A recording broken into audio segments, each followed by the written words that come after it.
Hello, and welcome back. Today we have Platinum Review number 7, Horizon Forbidden West. Developed by Guerrilla Games and published by Sony Interactive Entertainment, Horizon Forbidden West is an open-world action-adventure RPG set in a post-apocalyptic Western United States. Released in 2022 for the PlayStation 5, Forbidden West is the follow-up to 2017's Horizon Zero Dawn. The game begins 6 months after the battle at the Spire, as Aloy travels alone through the machine-filled wilds. Although Hades has been defeated, the land is dying, so Aloy searches for a backup of Gaia to restore the terraforming system.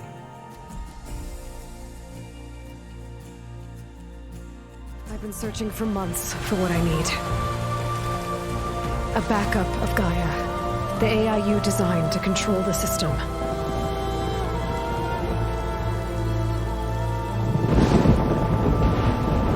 But every time I think I have a lead, it comes to nothing. Waking from a dream, Aloy discovers that Varl has tracked her down. Having left the same night, she saved Meridian. Varl? If it isn't Aloy, the savior of Meridian, anointed of the Nora. You know I hate being called that stuff. Well, consider it a punishment for running out on us the very same night we beat Hades. I grew up an outcast. Remember, I'm not much for parties. Yeah. But that one was in your honor. Just saying. Despite having numerous allies and friends that care for her, Aloy still has a hard time opening up and relying on others, preferring a life of solitude, a hard habit to break for a former outcast. Reluctantly, she accepts Varl's help and provides him with a focus of his own. Never thought I'd get your second sight.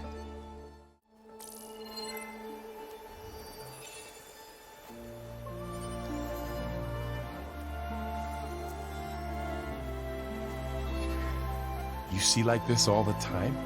Since I was a little girl. Come on. We should find some medicinal plants. Stock up. So it's time for your first lesson with the focus. Sounds good. Let's get started. Now, the player is reacquainted with the basic movement and foraging mechanics to parkour and gather crafting materials. Utilizing the augmented reality capabilities of the focus device, Aloy can discover explorable areas, find hidden paths, and obtain items throughout her journey. In addition, she can identify enemy weak spots and elemental vulnerabilities by scanning the different types of machines.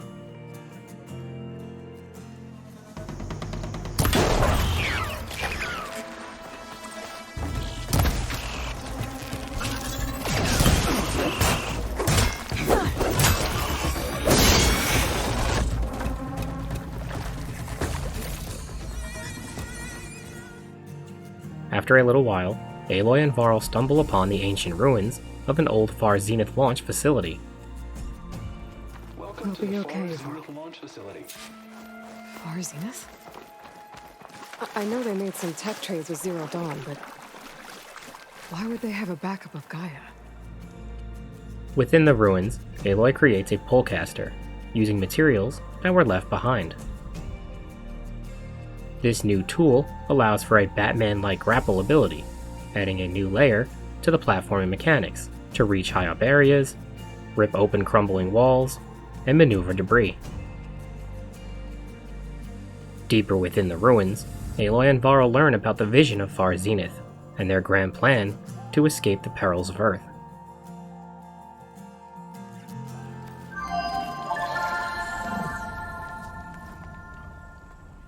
We all know the projections. Economic instability, new biocontagions, rampant AIs. How long before another catastrophe creates unacceptable risk for the world's elite?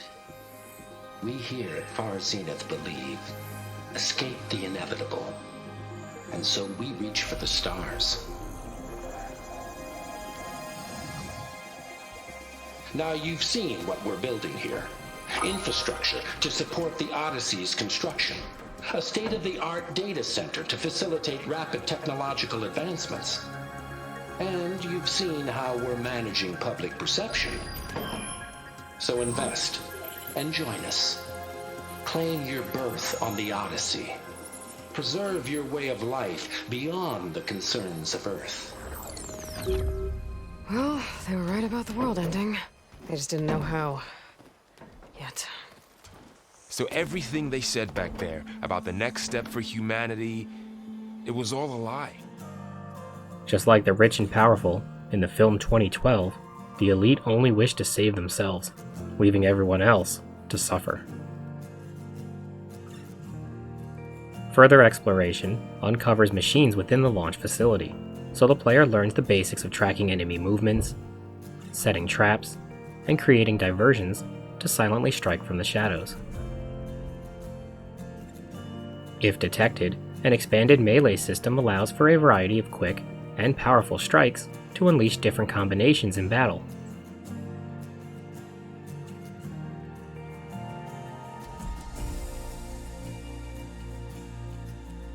At times, Aloy will discover data points that can be scanned with the focus. These provide added lore and background details to help expand the narrative.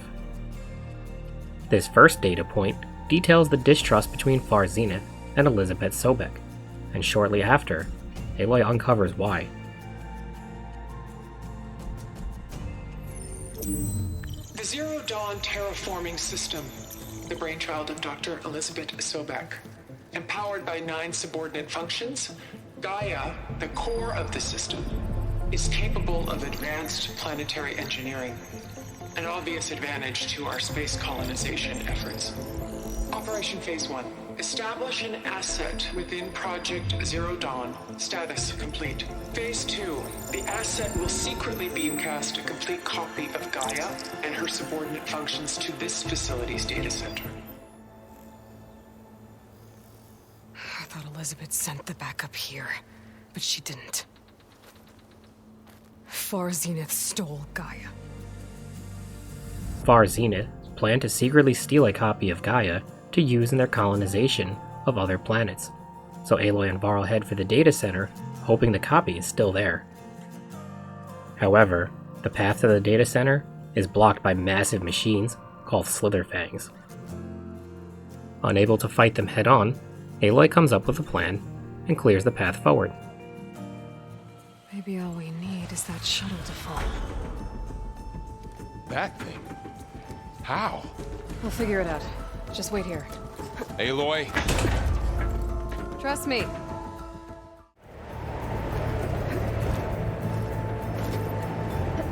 Almost there. There's the other connector.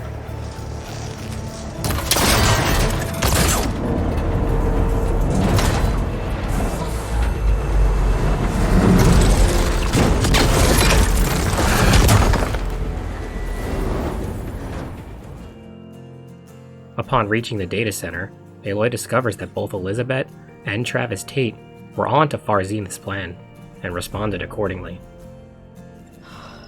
It's here. What's this we got here? A Far Zenith conspiracy to steal a copy of Gaia? And her subordinate functions? Naughty, naughty.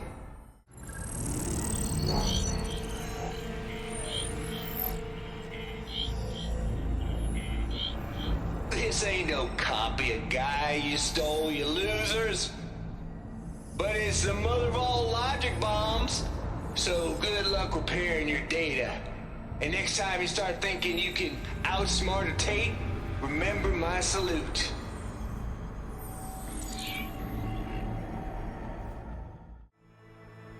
Aloy? The goddess. There is no goddess. I told you that already. That's not Gaia. It's not what I'm looking for. It's nothing but a fake.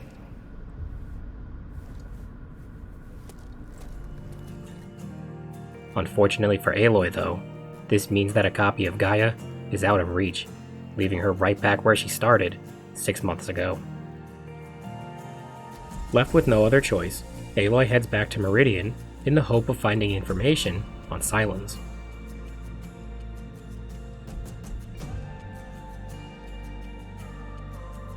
After arriving in Meridian, Blameless Marad informs Aloy of a strange light coming from the spire, so she investigates accordingly. One night, for less than half a minute, it glowed an angry red. From Meridian, it looked like a trick of the lights. But those who were closer, atop the light, said it could not have been a reflection. Much to my dismay, they said the light rose up from the tower's base. From that, we left everything just as it was. I could pull this thing out of me. What?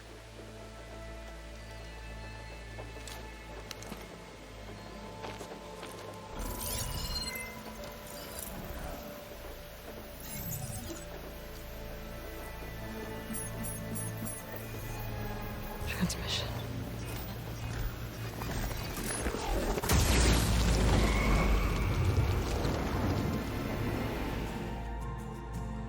Atop the spire, Aloy finds a message from Sylens coming from the far west.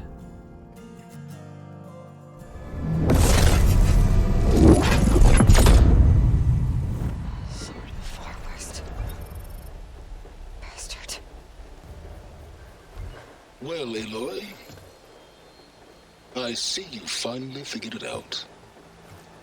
To be honest, I'm surprised it took you so long to discover my ruse. You raped the lands to steal Hades. How could you be so reckless? Reckless? You're the one who tried to purge Hades before its precious knowledge could be extracted. The mysterious signal that woke it, for example. Or why to obtain one of those Gaia backups you've been having such a hard time finding? If you knew, why didn't you just tell me? I've been having problems of my own these past 6 months, Aloy. The difference is, I've made progress. So once your anger at my entirely necessary deception has faded, why don't you come out here and find me in the Forbidden West and learn all that I've discovered? Conversing with the typical undertones of passive aggressiveness, underhanded hostility, and mistrust, Sylens invites Aloy to meet him in the Forbidden West. Unfortunately, passage west is not allowed without a rite of passage granted by the Tenakth, a group of ferocious warriors. As luck would have it though, an embassy of peace is taking place in a day or two, so Aloy catches up with her friends while she waits. Although she agreed to leave in the morning with Varl, Aloy sneaks out in the middle of the night and heads towards Barren Light alone, where the embassy is expected to take place. Just outside Barren Light, Aloy finds the valley filled with dangerous machines, and the nearby outpost of Chainscrape inoperable, until the Bristlebacks are cleared out. Earlier that day, Erend and the Vanguard were sent to deal with the machines, but have not yet returned, so Aloy heads out to both find Erend and clear out the machines. In preparation for the machines, Aloy utilizes a nearby workbench to craft acid arrows. Found within each settlement, workbenches allow the player to upgrade Aloy's weapons and armor using machine parts and materials acquired throughout the game. Also available in friendly settlements will be merchants for trade and NPCs for extra conversations. Horizon Forbidden West has hours upon hours of optional dialogue to expand on Aloy's adventure as she gets to know the locals. Indicated by an exclamation mark on the map, some characters will ask Aloy to help them with their troubles, sending her on a variety of side quests and errands to complete for XP and rewards. As Aloy earns XP by completing quests and defeating machines, she will level up, increasing her maximum health meter and earning skill points. Greatly expanded from Zero Dawn, the skill tree now contains 6 distinct categories, each with active skills, passive boosts, weapon techniques, and Valor Surges. Once available, Valor Surges will grant Aloy a powerful temporary boost in battle, such as extra damage or health regeneration. Once adequately upgraded, Aloy tracks down Erend, where she finds him battling machines and in need of help.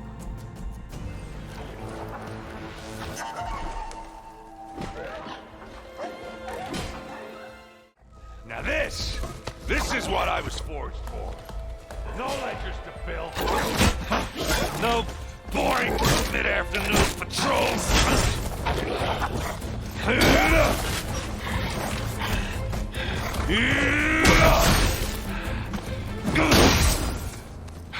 Just the hammer. Just the fight. Aloy? Erend!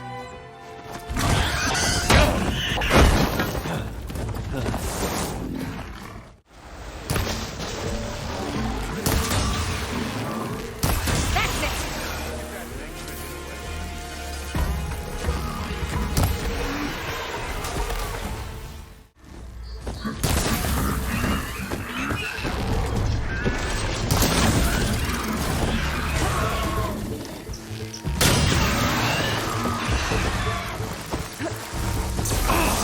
Like hammered and metal.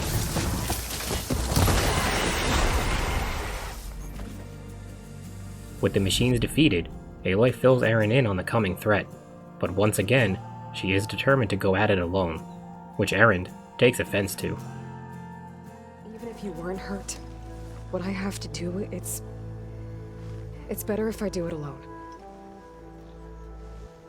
Alone? Now that figures. Now, after the battle at the Spire, you took off, you left without so much as a handshake. I mean, people like me, we fought and bled at your side, Aloy. You just disappear? What kind of person does that? At times, the player has the option to dictate Aloy's personality, with different levels of emotional response to certain situations. Erend, look. I'm sorry it wasn't easy for you when I left. And I know it's not easy now, but what I've been doing... Life on Earth is in danger, and only I can save it. I can't even explain it. Not even to people I care about. Oh, so much for being useful. Maybe I should go with you to Barren Light. No, hey, you're needed elsewhere. Obviously. We'll make it without you. Leaving Erend behind, Aloy now confronts the rampaging bristlebacks. That's it! Snap in the front! One less machine.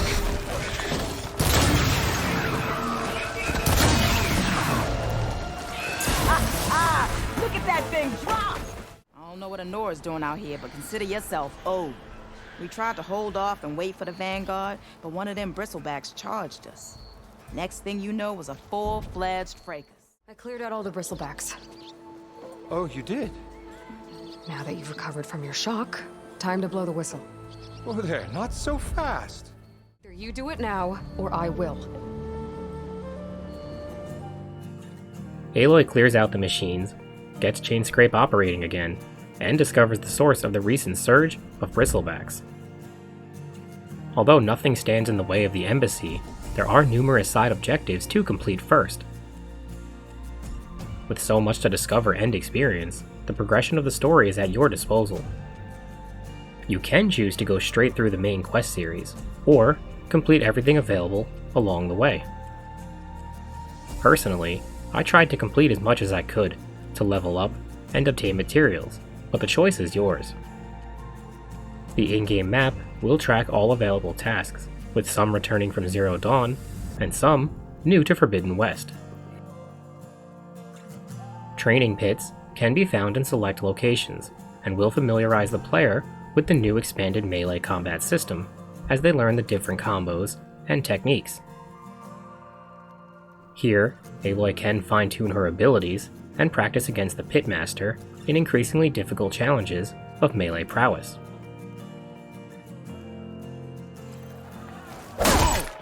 If I were a sober man, I would dead serious. I see how you... Good. Good.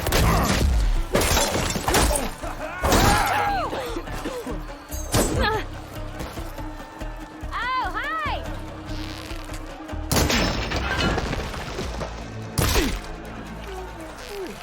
There's evasion, and there's yield.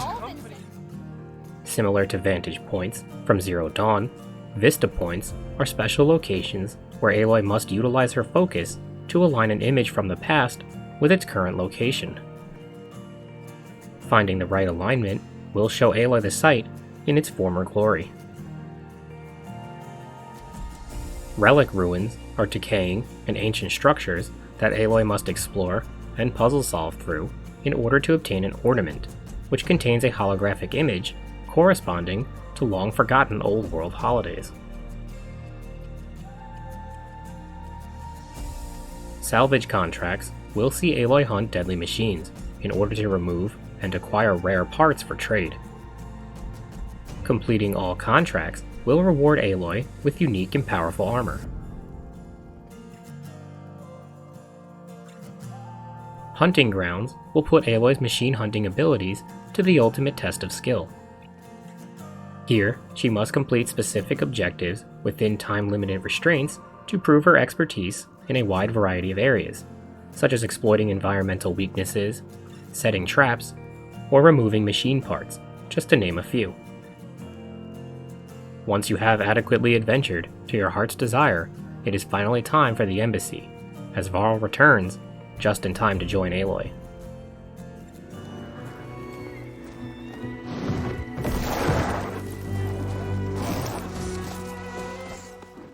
Forgot something back in Meridian? Look, Varl. It doesn't matter. Made it just in time.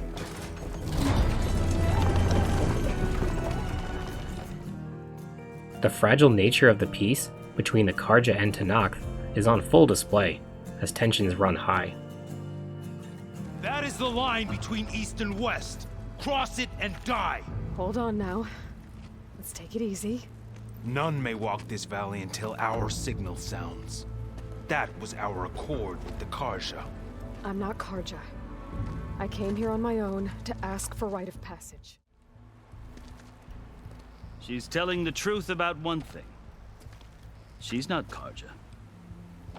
She's a Nora from the Savage East. I am unyielding Fashav. Once of the Karja High Command, last of the Army of the Setting Sun. You'll have to forgive my comrades. The burden of your task is written across your face clearer than any mark of mine. I'll grant you this, to serve as proof of your right to travel into Tenakth lands. A task so important, and it's just the two of you. Take it from one who aspires to be a diplomat. Allies are essential. Chief Hikaru knows the West better than anyone. He may be able to help you. Aloy is able to obtain a rite of passage, but things quickly take a turn for the worse, as not all Tenakth are interested in peace. Commanded by Regala, the brutal and vicious leader of the exiled Tenakth, civil war is soon upon the embassy. For this, I condemn you to death! You'll need more than toothless threats to intimidate us. Exile.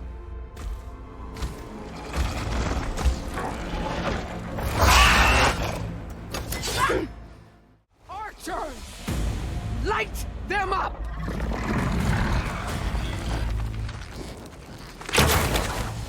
Get to cover!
Led by an onslaught of machine riders, Regala's forces annihilate all who stand between her until only Aloy and Varl remain. Challenged directly by Regala's champion, Aloy fights hand-to-hand against a heavily shielded opponent.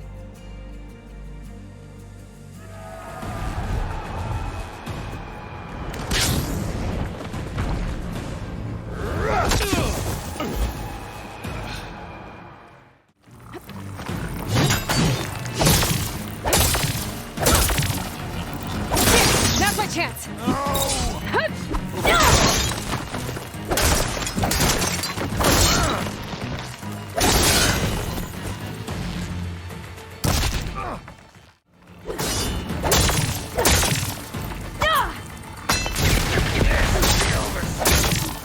Shield's gone! He's vulnerable!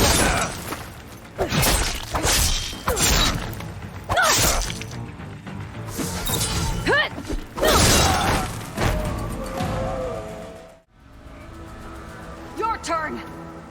Come down here and face me! No! It was an honorable challenge. You've earned your life today. Aloy emerges victorious, and Regala grants her the right to live to fight another day.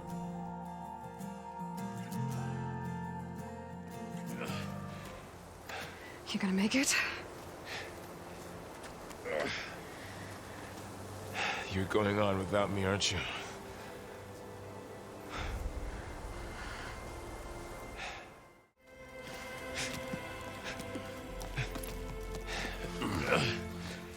I got you.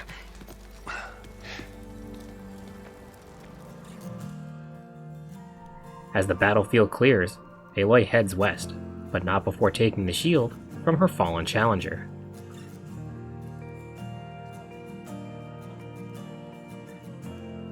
With this device, Aloy can glide across large gaps, or leap from tall cliffs without the fear of death, as she gently lowers to the ground.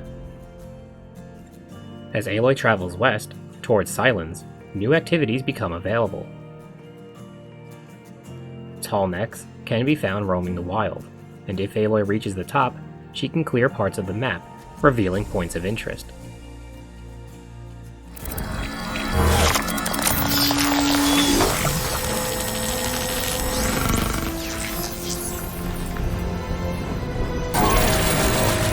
All next to map data type of machines.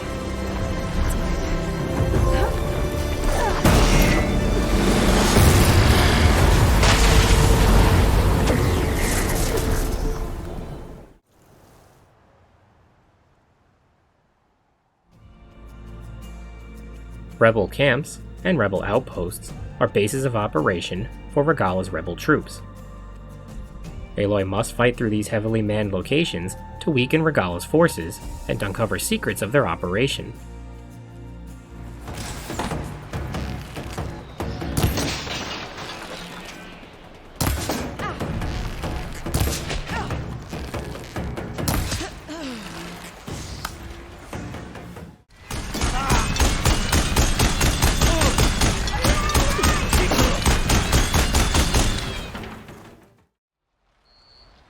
Loyal to Noct, hear me.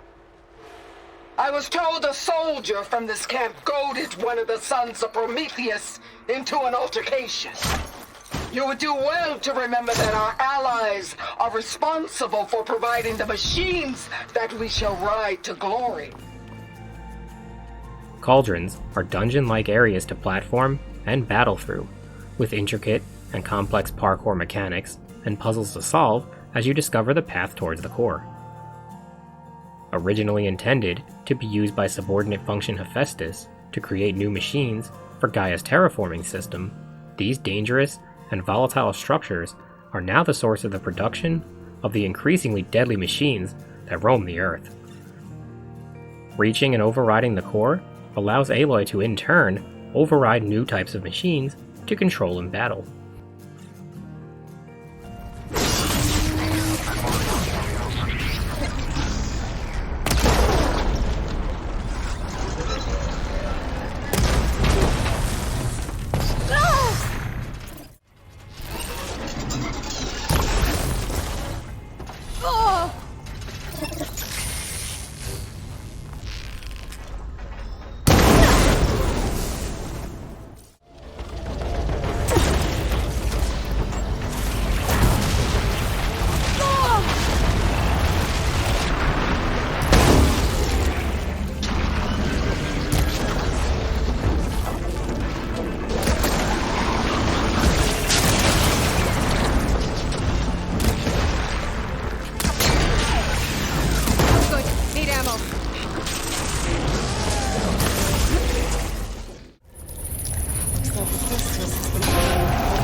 Back on the main quest line, Aloy finally reaches the coordinates obtained at the Spire.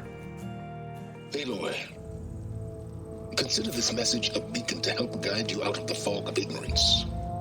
Using explosives, I've detached the processing orb from the Titan overhead, a perfect cage for our mutual friend, Hades, in order to render it cooperative.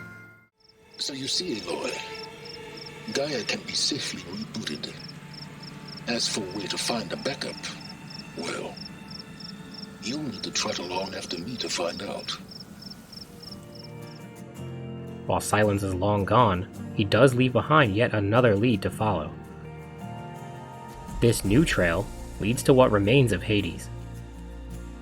But Silence's forced cooperation has left it barely functional. Come on, Hades. You still in there?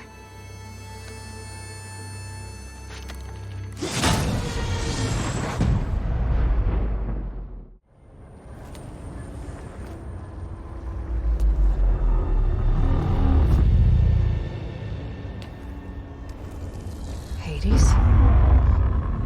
Is that you? System threat detected. You don't look so good. You are the Aloy. Come to destroy me. Yes. Permanently this time. When the mysterious signal transformed you, it made Gaia's other subordinate functions conscious too. You escaped when Gaia destroyed herself, but so did they. Where did they go? Each function migrated coordinates based on data error, memory structures disintegrated. Bunch of crazed AIs, scattered who knows where, doing who knows what. Hephaestus kills thousands every year with the combat machines it keeps making. And you nearly ended the world. 7 more functions out there, cooking up trouble. It's not a happy thought. Silence questioned you about the mysterious signal. The one that woke you, gave you consciousness. Who sent it? Signal transmitted by masters. And who are they? Masters woke me to destroy earthly life. Who would want that? Data error, memory structures disintegrated.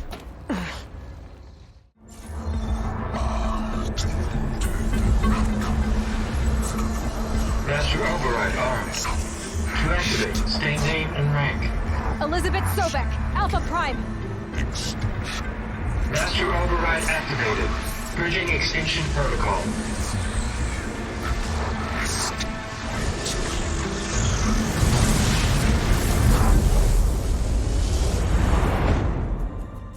Aloy obtains what little information remains and destroys Hades once and for all.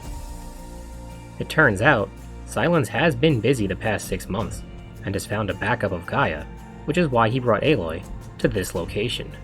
Aloy, I see you've dealt with Hades. Yeah. Think maybe it can stay dead this time? It will. You can trust. Trust? Yes. Trust. As in, since I did what you could never do, and extracted all of Hades' priceless knowledge, you can trust that I was willing to actually let you destroy it this time. My world stopped revolving around you months ago, Aloy. I've had work to do. Countless hours of research, as demanding and time-intensive as it has been critical to the fate of this planet. Right. Of course. You're just trying to save the world, too. That's right. The difference, of course, is that unlike you, I've produced results. Did you find a backup of Gaia or not? Oh, yes. I believe I did. Where? Voila. Hold for identiscan. Genetic profile confirmed. Entry authorized. Greetings, Dr. Sobek. Please step inside. Please step inside. Please step inside. Are you kidding me? Unfortunately, the door forward is jammed, but this allows Aloy the opportunity to modify her spear to ignite Fire Gleam, unlocking a new mechanic for exploration and uncovering hidden paths.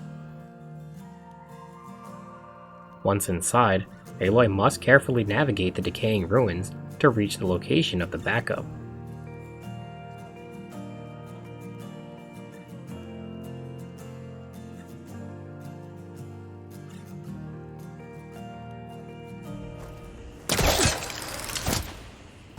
There's more of the facility over there. I better take a look.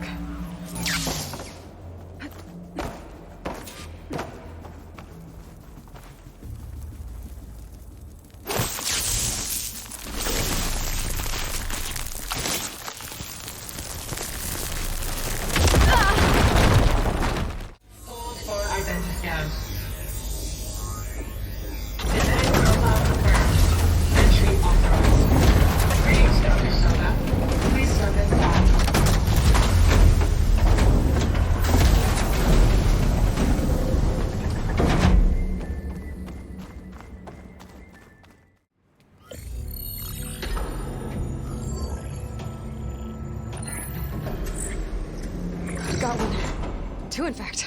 I was starting to get worried.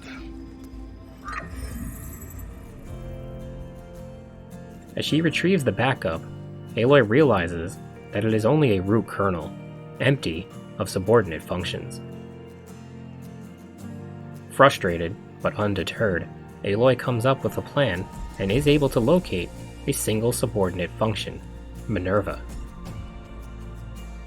Responsible for broadcasting the deactivation code to stop the Pharaoh Plague, Minerva is not far away, but Aloy soon learns that she is not the only one looking for a Gaia backup.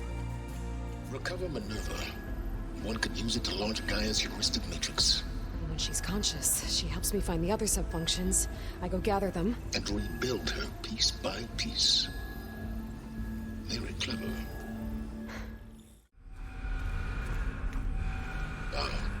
Yes, well. About that. Alert! Intruders! Alert! Aloy, I need you to listen closely. These intruders want the same thing you do. Gaia reborn. It's why they're here. Friends of yours? No. They don't know me. The data pulse I transmitted indicated that a Gaia backup could be recovered here was anonymous. Now, they're very powerful, but they won't harm you. Not when they see who you are, what you are. A clone of Elizabeth Sobek, a genetic key with which they can reboot Gaia and rebuild the system. They need you. Silence believes the intruders won't harm Aloy, as they need her alive. But he couldn't be more wrong.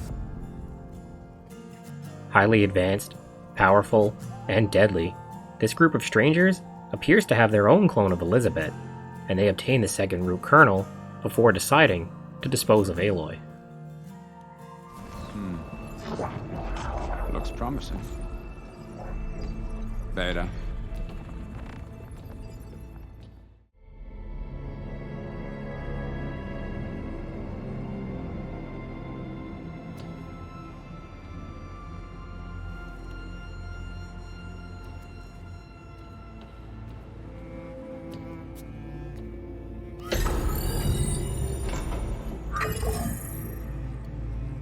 Do we have it?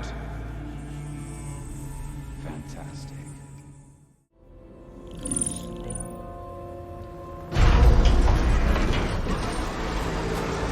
Shit! Spectres, Beta!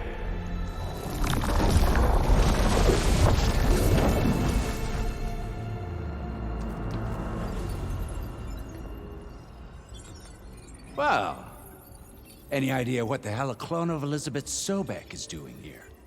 Maybe Gaia made one when it destroyed itself, a Hail Mary to repair the system. Don't like the sound of that. Nah, don't like it. Don't want it. But the Nope. One's enough trouble. Eric. Yeah? Care to do a little downsizing? I snap a lot of necks in VR. But that certain tremor as life fades from the eyes. Ooh, No hollow quite gets it. Keep flapping your mouth. It makes a nice target. You actually think that primitive crap you got there can hurt me?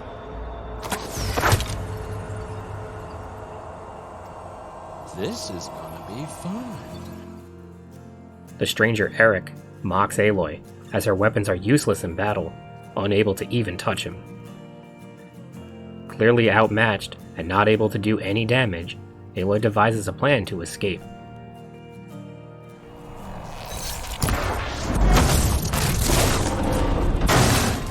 If that thing comes down, it's only gonna kill you! Better than letting you have all the fun.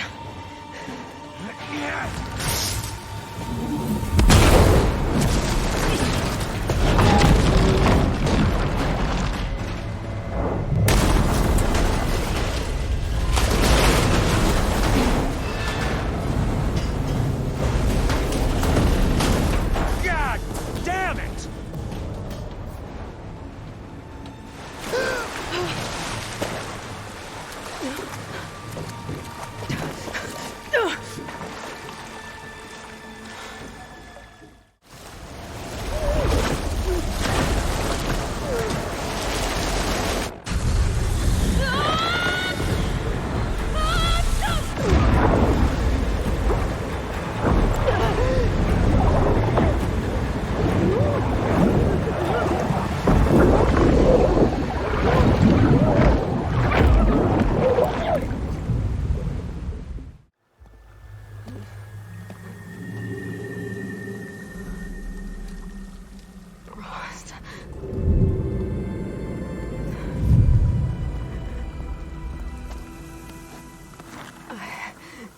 I found...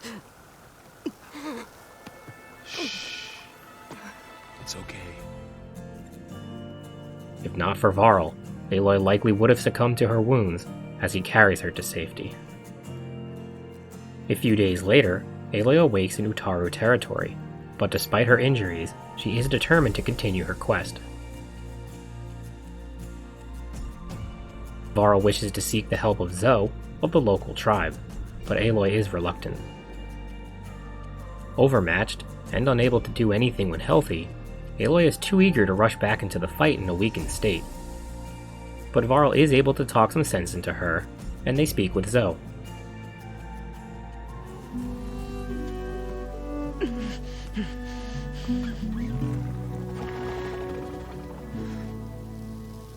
The mountains, west of Plainsong. There trouble out there? The Utaru have trouble everywhere. Our fields blighted, our settlements abandoned. But the cave in the mountains is the worst of it. It is a sacred place. Fa, another of our land gods, went inside weeks ago, but she hasn't emerged. Killer machines pour out instead, threatening to overwhelm us. It's never happened before. Look, Zoe.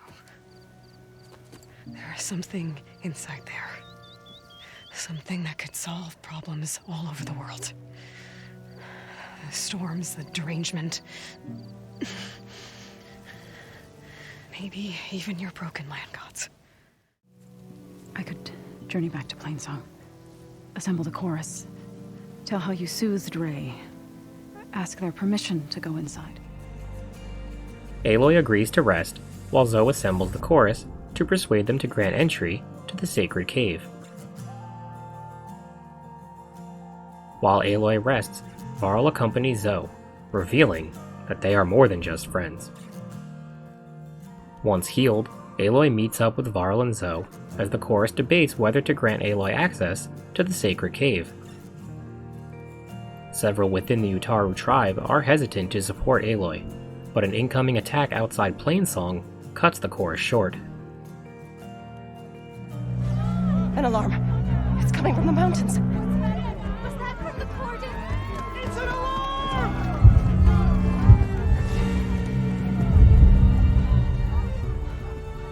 Machines must have broken through the cordon. Then we need to get down there. What about the chorus? If the cordon has fallen, there's nothing left to prevent us from going in the cave. New hunter-killer machines arrive, as Aloy, Varl, and Zoe protect the Utaru land. These machines are stronger, deadlier than normal. There's more than just Minerva missing in that cave.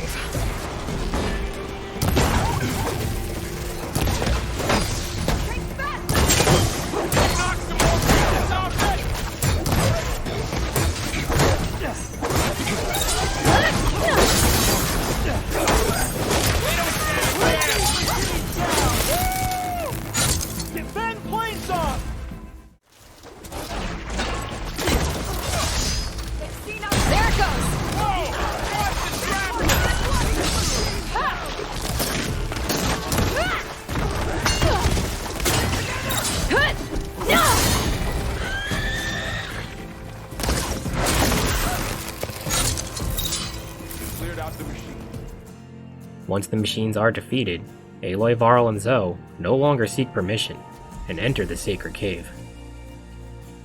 To help Zoe better understand the threat ahead, Aloy provides her with a focus, as the sacred cave turns out to be a cauldron of Hephaestus.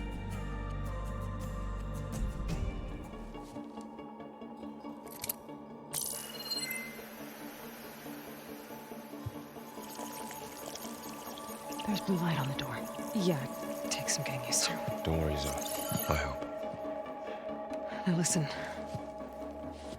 The machines we've been fighting, they're different. More dangerous. That means there's something very powerful somewhere beyond that door. And it wants us dead.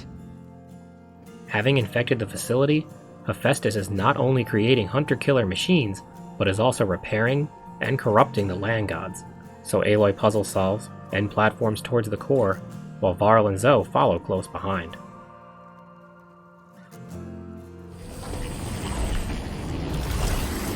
That worked!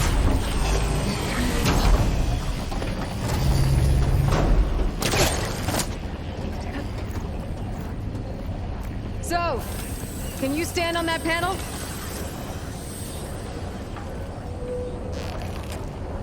Like this? Good. Stay there.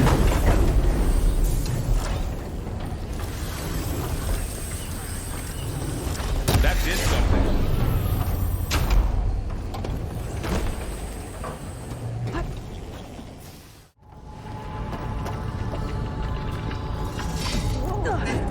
That was quite a jump.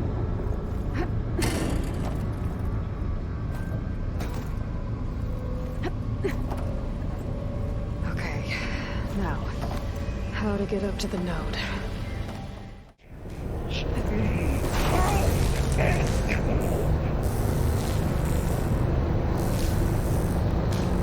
These carriers are moving a lot of weapons. What is Hephaestus up to? Oh no.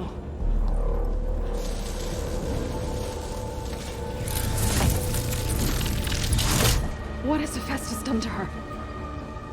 Turned into a weapon. Which sooner or later will be unleashed. After overcoming the intricate and deadly obstacles that stand in her way, Aloy finds the land god Fa. Manipulated and upgraded by the cauldron, Fa is now a highly dangerous weapon, posing a risk to Plainsong if not immediately stopped. We'll take care of him, Aloy. Then I'll get the big guy. Got it. That's all over.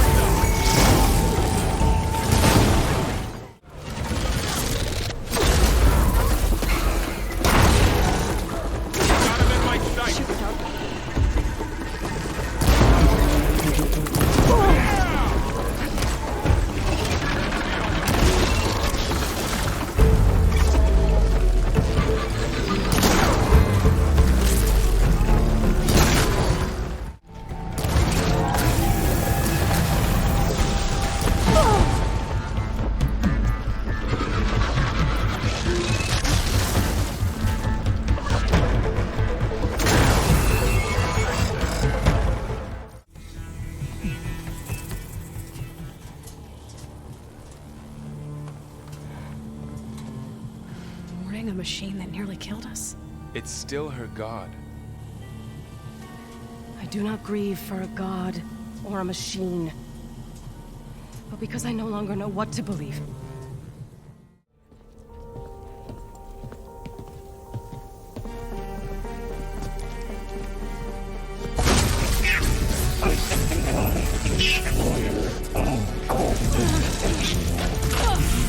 It's time, Hephaestus.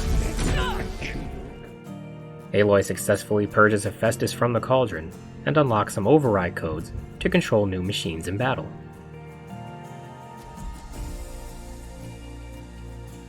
With the path clear of threats, Aloy reaches Minerva's location and merges the subordinate function within Gaia's root kernel.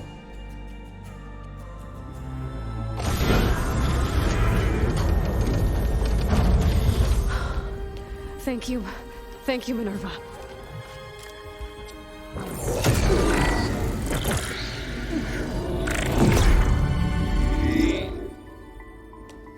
Elizabeth Sobek. Alpha Prime. Master override activated. Restoring Minerva function to original code. With Minerva returned to its original code, Gaia is restored and speaks with Aloy face to face.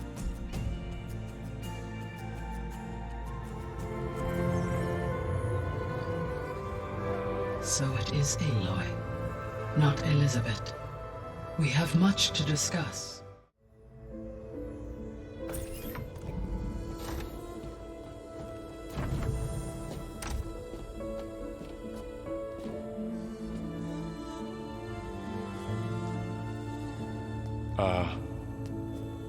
So no fake this time?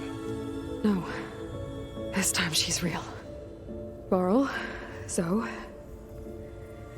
This is Gaia. Hello. Hi. Hi. Gaia's still, waking up. Let's look around. I will highlight the location of the lab on your focus. Moving forward, this facility will serve as Aloy's base of operations, where her allies will gather, machine overrides can be created, and new areas can be explored as Gaia's power and capabilities are slowly improved. Unlike the first game, completing cauldron locations is not enough to override new machines, as the ability must be unlocked first and then crafted using machine parts. After a few minutes, Aloy returns to Gaia and they discuss their next move. We're not gonna be able to fix the biosphere without making you whole. I ran a search for your subfunctions at the Hades Proving Lab, but Minerva was the only one I found. Of Apollo, Artemis, and Eleuthia, I can find no trace. They are simply gone. What about the others? Ether, Demeter, and Poseidon are revealed. They lie within reach, procurable. And Hephaestus? In the years since the extinction signal, Hephaestus has evolved. Moreover, it is not confined to a single location. It haunts the global network that connects cauldrons to each other across the planet, making it exceptionally difficult to subdue. Let me guess. We need it bad? Correct. Its capabilities are essential. Without it, I can only delay the extinction of life on Earth. Hephaestus is our only hope of a permanent solution. Were an attempt made to conduct the merge under these circumstances, Hephaestus would absorb me, rather than the other way around. Procuring Hephaestus can only be attempted after my own capabilities have been significantly enhanced. Grab the other subordinate functions first, then Hephaestus. Precisely so. So, Ether, Demeter, and Poseidon. How do I capture them? To recover a subordinate function, you will have to travel to its location and find the physical processor to which it escaped. Then, exactly as you did with Minerva, you must use the master override to revert the subordinate function to its original code state. In order to stave off extinction, Hephaestus must be captured, but it is not like the others, having infiltrated and spread itself throughout the global cauldron network. To capture Hephaestus, Gaia must first absorb additional resources to gain adequate power. Luckily, 3 subordinate functions, Ether, Demeter, and Poseidon, are within reach, so Aloy must capture them first. To ensure Aloy is adequately prepared, Gaia provides her with information on the strangers she encountered earlier. Do you know who they are? The answer to that question is related to the extinction signal that woke Hades, prompting my predecessor's self-destruction. The extinction signal? Okay, that sounds ominous. The signal did not come from Earth, Aloy. The Sirius star system. Sirius? But that's where Far Zenith, their ship... The Odyssey. Yes, that's where it was headed. But it blew up. Unless... It turns out, these strangers originated from a planet more than 8 light-years away in the Sirius star system. And to make matters worse, they are the descendants of Far Zenith, having faked their death thousands of years ago. Responsible for the extinction signal sent to Hades, Far Zenith intends to annihilate all life on Earth and claim the planet for themselves, utilizing a clone of Elizabeth and their own backup of Gaia.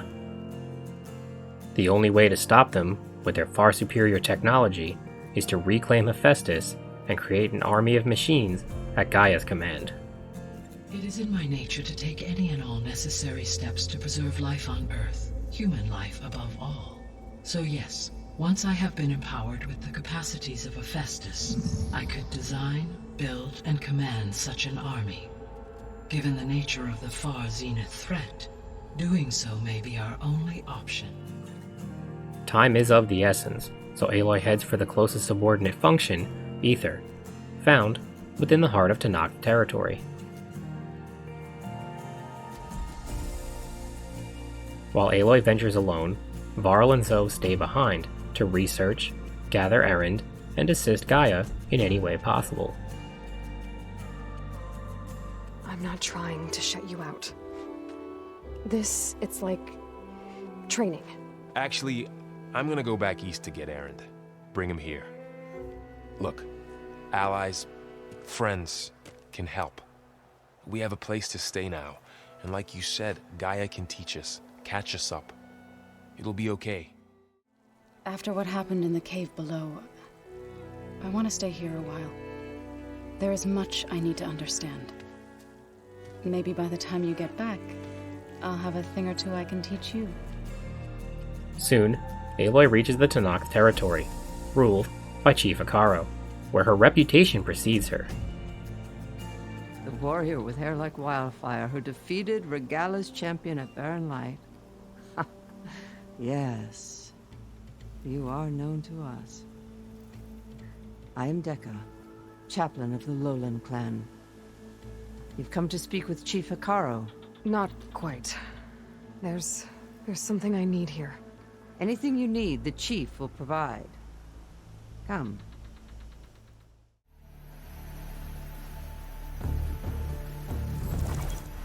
It's underneath the throne.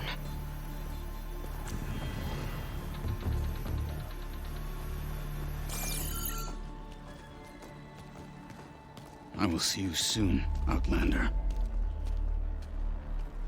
The savior of Meridian. I am told you held back Regala's forces outside Barren Light. And defeated her champion, Grutta, in single combat. Impressive. I need something in that basement. Something that will save many lives, yours included. Help me defeat my enemies, and I will grant you access to the chamber below. Unfortunately, Aether lies directly beneath the throne, and Hekarro is not granting access without first utilizing Aloy's skill in battle. Thin in rank after Regala's attack, Hekarro is in need of new marshals, but one of the other clans is reluctant to send their contestants to the trial by combat. So, Hekarro enlists Aloy's help in persuading them otherwise, where Kotalo will help her with her mission. After traveling north, Aloy meets up with Kotalo, and they devise a plan.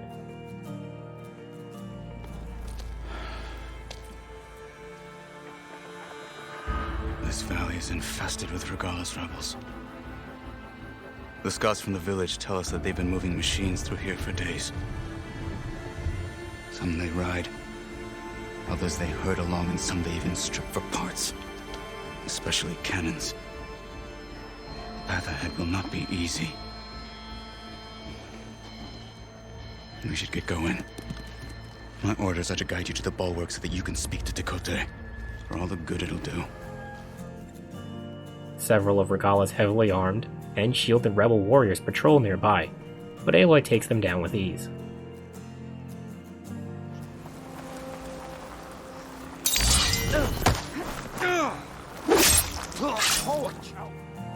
With the patrols neutralized, Aloy and Kotalo speak with Tekote, but his mind is not easily swayed.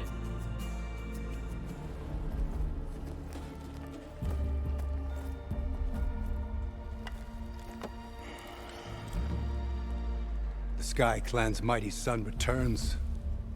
Bless the Ten. Your chief has demanded an immediate dispatch of all challengers to the Cool Route. Just as I have the sense now, to keep our challengers here.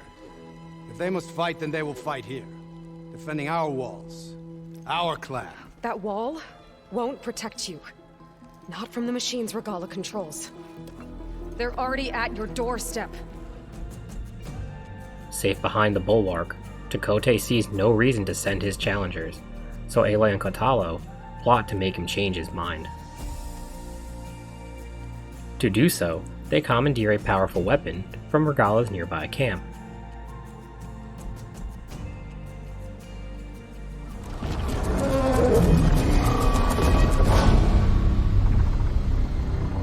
You wanted your cannon, and that thing has him.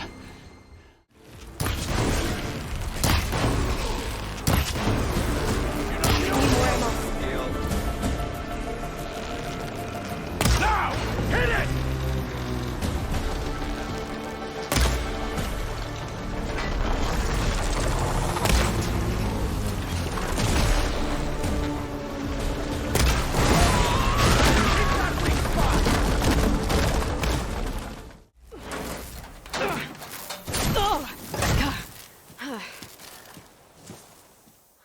You can still answer Hikaru's call. This is your last chance. You have it backwards. Leave this place, Savage, now, and take this cripple with you.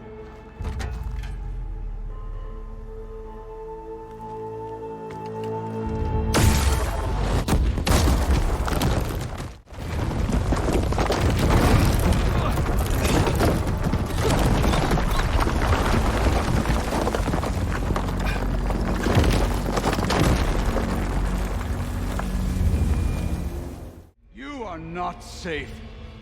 The bulwark couldn't protect you from a single cannon, let alone an army of machines. The only pathway to safety is to unite against Regala with your chief. The bulwark crumbles to the ground, leaving Tekote with no choice but to unite against Regala. Later, once all three clans have gathered, the Coal Route is about to begin. Knowing Regala will attack the arena, Hikaru, Kotalo, and Aloy plan their defensive strategy. There are only two viable ways to attack the arena.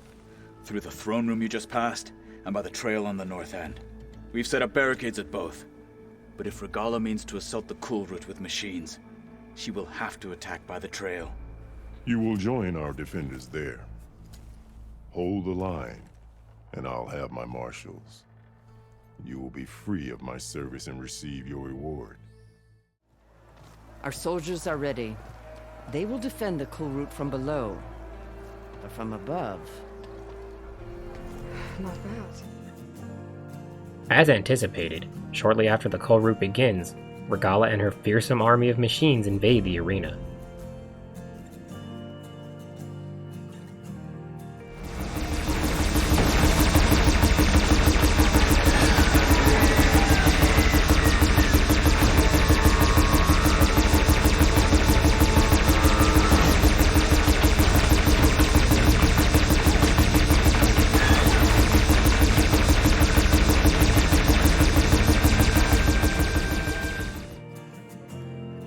Aloy is up to the task and disposes of the machines without issue. But Regala has a few tricks up her sleeve.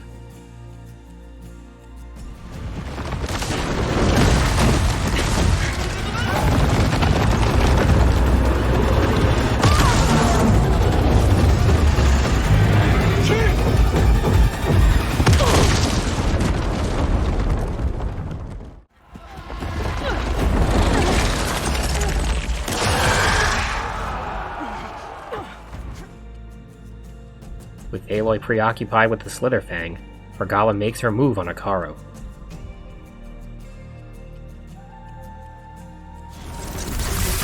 I'm in position! Let's bring this thing down!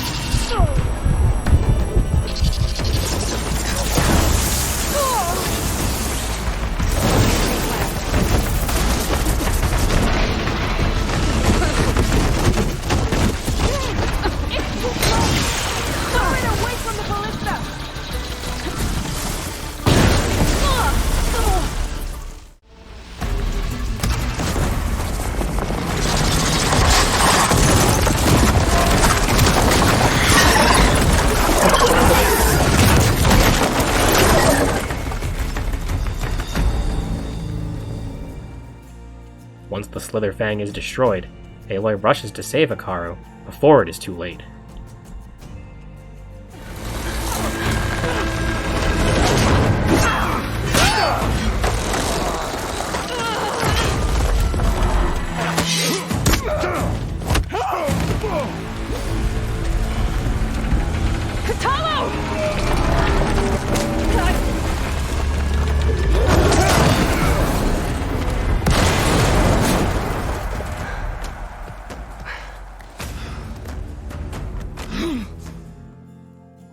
With Aloy's arrival, Regala retreats, determined to fight another day. Filled with malice and hate, she vows to return to finish off Akaro with vengeance. True to his word, Akaro grants Aloy access to the room beneath the throne, where she finds and restores Aether. Come on, Aether. Time to go home.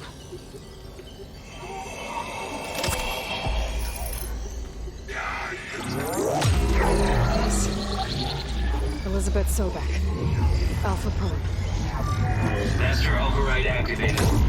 Restoring Aether subordinate function to original code.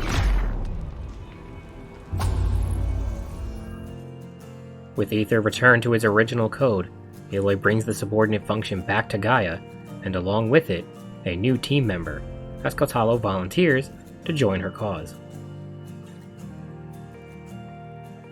Back at the base, Aloy briefly speaks with her allies before returning to Gaia. Aloy! Erend, you're all better. And you're here. Well, the world only goes on. If you can do your thing. We learn fast enough, we help make that happen. You want all the backup you can get, right? We still have much training to do, of course. One does not become hunter in a day. Each seed grows at a pace of its own. Doesn't mean it won't bloom. So, what did you want to discuss? While you were away, I received an unusual transmission on my dedicated Eleuthia frequency. Eleuthia. That's one of the sub-functions you couldn't detect before. Coordinates. Where does it lead? To a mountain to the northwest of this facility. A word of caution, Aloy. It is possible this transmission is genuine. It is also possible it is being broadcast by someone or something else. You don't think it's actually Eleuthia? I am uncertain. So, either Eleuthia is in trouble and sent the message hoping you were out there, or someone else is trying to get us to go to these coordinates, pretending to be Eleuthia. That is my conclusion as well. Gaia informs Aloy of a suspicious transmission that appears to be sent by subordinate function Eleuthia. However, Gaia is skeptical of the transmission's actual origin, so Aloy must proceed with caution. Knowing she will try to go alone, Gaia patches in Erend and Varl to serve as backup. Together, Aloy, Erend, and Varl head north in search of the distress call, but what they find atop the mountain is an ongoing struggle between Tenakth soldiers and a Far Zenith woman.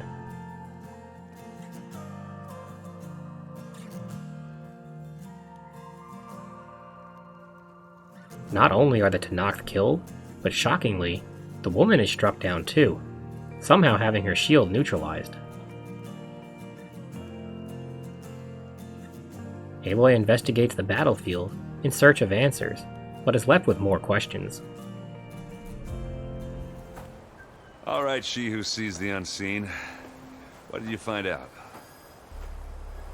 This was a carefully planned attack. I found camping gear up there. The rebels must have been staking out this place for at least a few days. They were waiting for the Zeniths to show up, all so that they could test that weapon. She was searching for something she lost.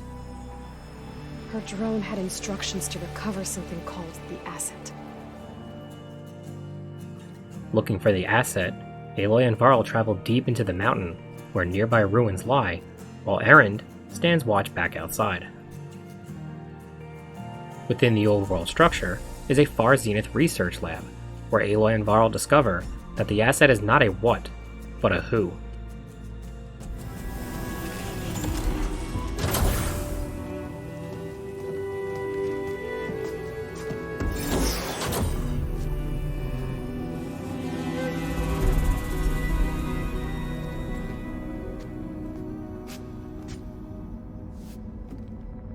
Aloy. It's you.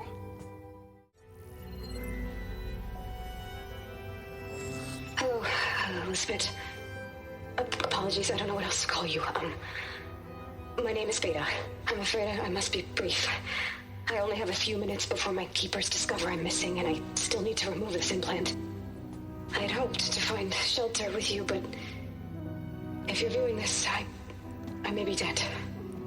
Be careful when you take on Far Zenith. They are ruthless, and they have Aletheia, Artemis, and Apollo now.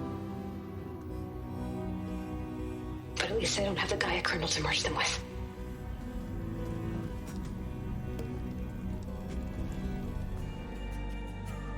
The other Aloy, known as Beta, has a message for Aloy and wants to work together. Unfortunately, not only does Far Zenith possess the subordinate functions Aletheia, Artemis, and Apollo, but they have arrived at the ruins with specters hot on their trail. Varl takes the unconscious Beta to safety, while Aloy fights her way back to Erend.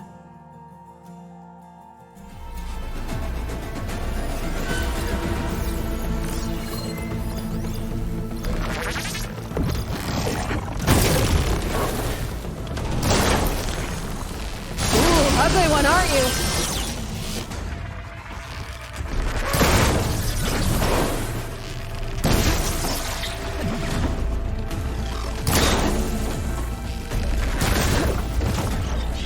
I should scan that thing. See if it has any weak spots.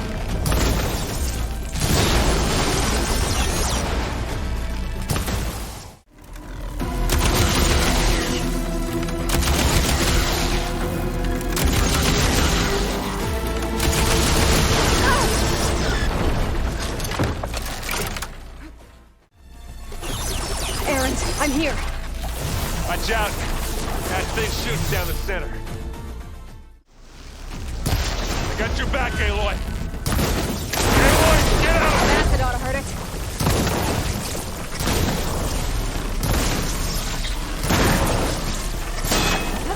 That's the quick way to take it down.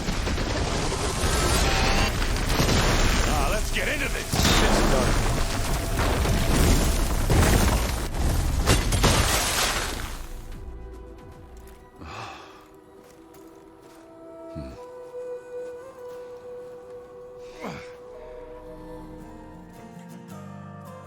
Once the specters are defeated, Erend and Varl take Beta back to the base, while Aloy examines the strange weapon.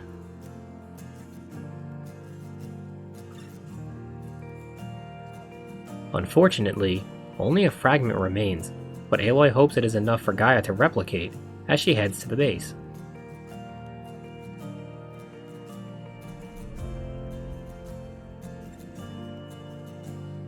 Now awake, Beta provides Aloy with the information she has on the Zeniths and how she escaped their clutches.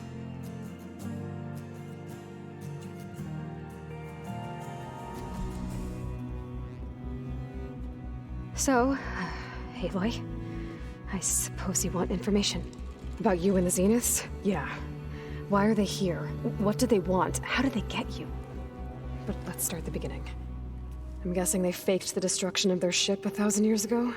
That seems consistent with their behavior. They wouldn't want to be followed. So far, Zenith established a colony world after all. Yes, for a few hundred years, but it didn't last. Some sort of natural disaster rendered it uninhabitable. Okay, so the descendants of Far Zenith escaped a dying planet, and now they want to claim Earth for themselves? Not their descendants. What? Not their descendants. It's them. The same ones who left Earth 1,000 years ago. You didn't know?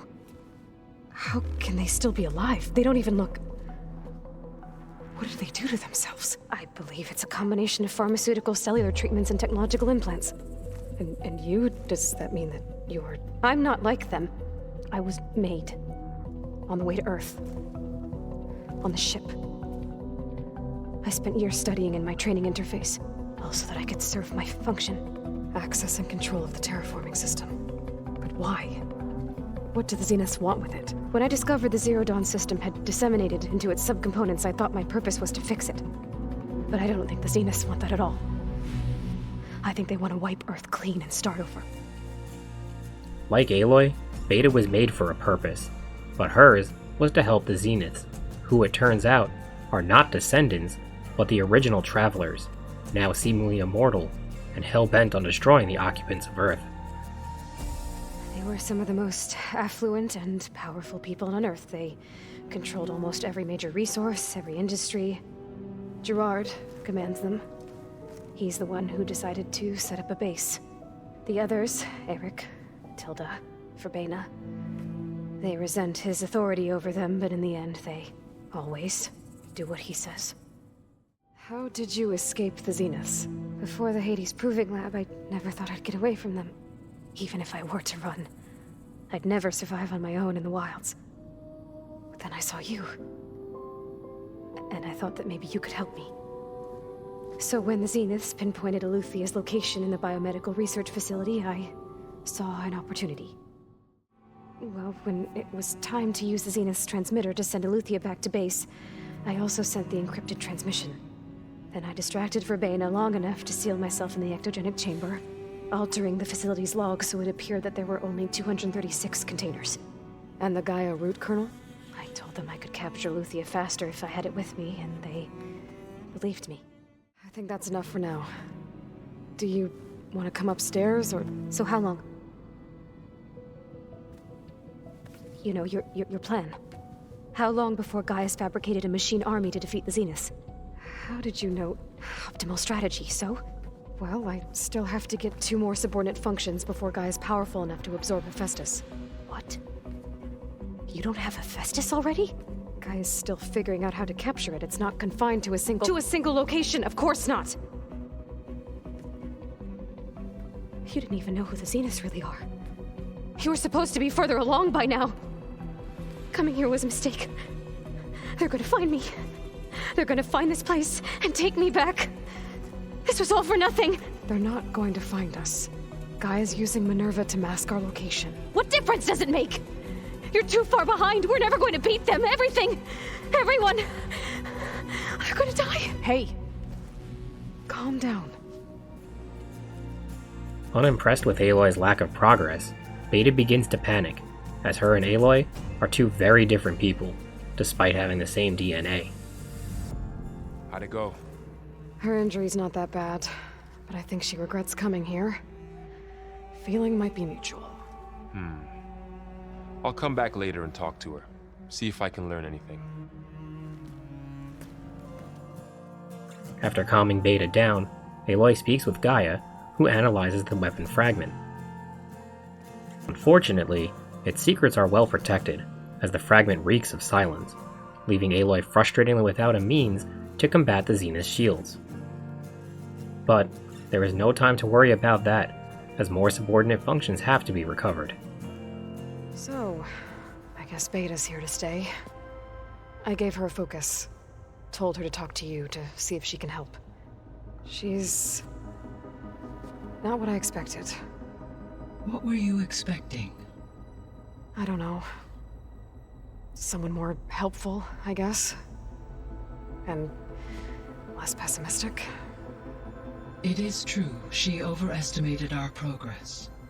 However, it is also worth noting that her confidence in your abilities emboldened her to escape the Zeniths. The Zeniths got Aletheia, along with Artemis and Apollo. That is unfortunate. However, our original plan remains unchanged. The 2 remaining subordinate functions should increase my heuristic processing density enough to absorb Hephaestus. Right. One problem at a time. Poseidon has taken shelter in the desert south of this location. My substratal geography data indicates that a major old-world settlement called Las Vegas was located there. A ruin in the middle of the desert, huh? Strange place for an AI devoted to water. Agreed. In search of Poseidon's location, Aloy heads to the desert and former site of Las Vegas. In the midst of the dry, barren land is a flooded city far beneath the sand, hinting that Poseidon is nearby.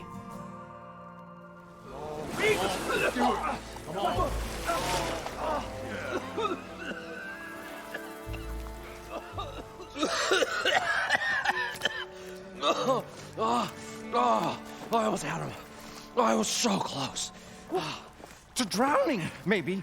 Not to the embers. Morlund, it's over. Well, you're not typical Delvers. That's for sure. Someone's been through here. What's this? I call it a diving bubble. To reach the city, Aloy enlists the help of Morlund, a local Delver who provides a new invention in exchange for machine parts. Once complete, the diving mask allows Aloy to breathe underwater without needing to resurface.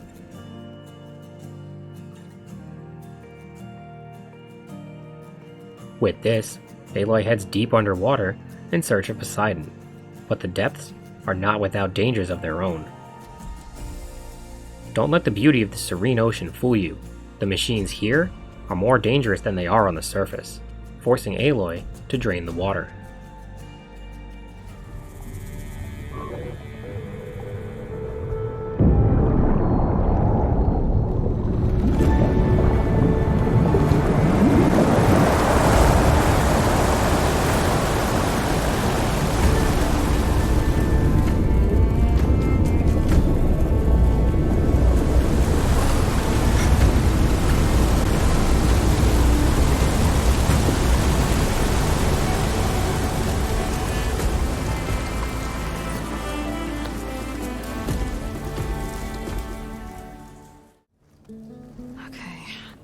Poseidon is through there.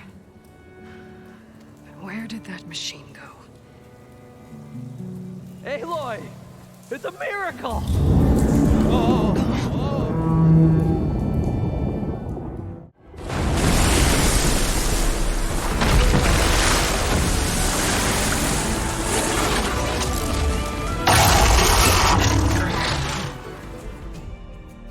With the ancient city drained of water, Aloy now has the advantage against the hostile machines, but it is still no easy fight.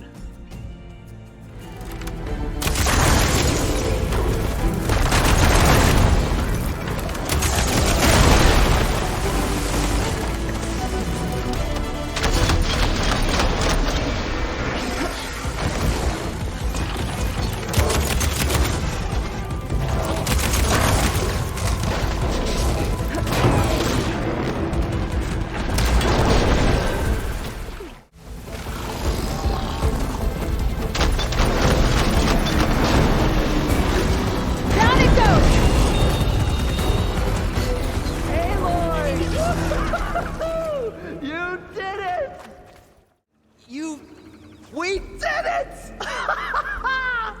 All the embers we could ever want, and it's all thanks to you. With the enemy presence defeated, the path to Poseidon is clear.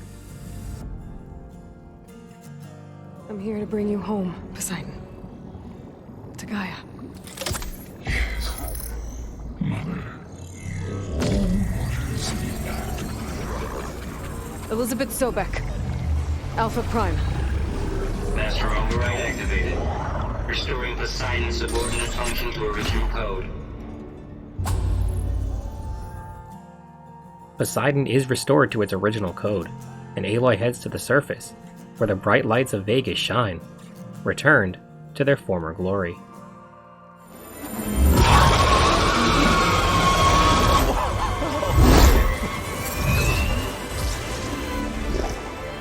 His dream realized, his old Gramps' legacy ensured. Our hero beheld the sea of desert lights and wept at his good fortune. After returning to the base and merging Poseidon with Gaia, Aloy speaks with Beta and Varl. While you were gone, I came down here to check on her. Then we started talking. Right, Beta? She's been thinking about how to capture Hephaestus, studying the data Gaia gave her. But we started talking about some other stuff. You know, just getting to know each other, right? And then she told me that one of the Zeniths might be different from the others. Tilda. You saw her at the Hades Proving Lab. One day, a data channel opened in my training interface. In it, Tilda was waiting for me in a virtual replica of a house on a cliff overlooking the ocean. It was beautiful. She showed me paintings, books, media files. We met there in secret many times. But a few months later, it stopped. After a little while, Beta gets overwhelmed and shuts down again, as Aloy struggles to connect with her. But other than the fact that Tilda knew Elizabeth, you don't know why she did those things? I don't! Okay? I thought of every possible reason that would make her leave, but whatever I did wrong, I don't know what it is. When I finally met the others, she ignored me. Acted like the data channel never existed. None of this even matters. Tilda's the same as the others. It won't help us defeat them. Okay. Let's leave it at that then. What's wrong? I'm trying, Varl. But she is tough to take. I'm out there in the wilds, risking my life every day, and all she can do is hide in there and tell us how hopeless it all is. I'm sorry she's had a rough time, but she is really not helping right now. You always seem to be on top of everything, so I sometimes forget about what you've been through. I mean, it wasn't that long ago you were so banged up you couldn't even walk. Okay. I'll keep working with Beta. Gaia says she knows a lot about Zero Dawn. And maybe she just needs some time to adjust, and then she can help us with Hephaestus. Sure. But I won't hold my breath. Overly focused on the task at hand, Aloy grows increasingly frustrated, but Varl keeps her grounded, serving as the voice of reason and bridge between Aloy and Beta, compassionate and understanding of both their hardships. I understand. Sometimes when I think about my sister, about what she would have become if she had survived the proving, it hurts. And I just need to bury it for a while. But only for a while, Aloy. You can't ignore it forever. Memories always come back. The ones that matter, anyway. I know. With only one subordinate function left, Aloy heads for Demeter's location. The journey takes Aloy to a set of ancient structures, but contained within are a strange group known as the Quen, and they are not welcoming of outsiders.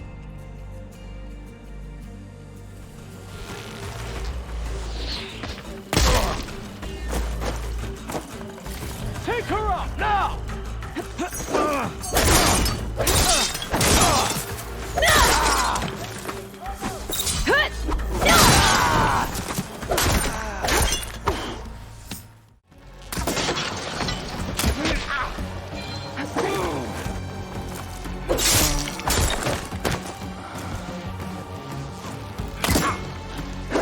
Not one more step, barbarian!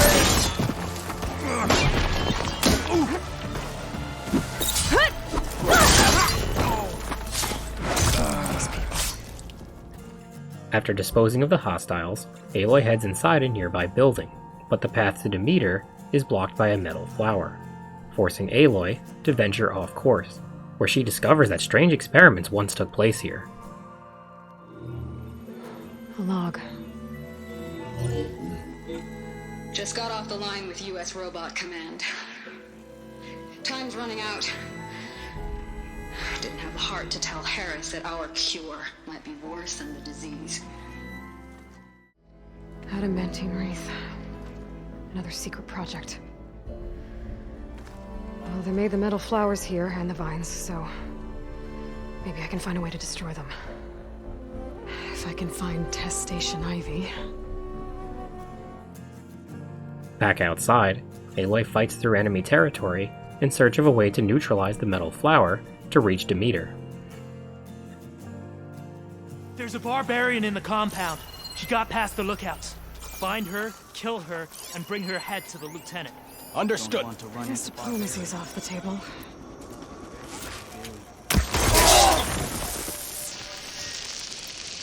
Who is that? What's that? You all right? Protect the site! Kill her!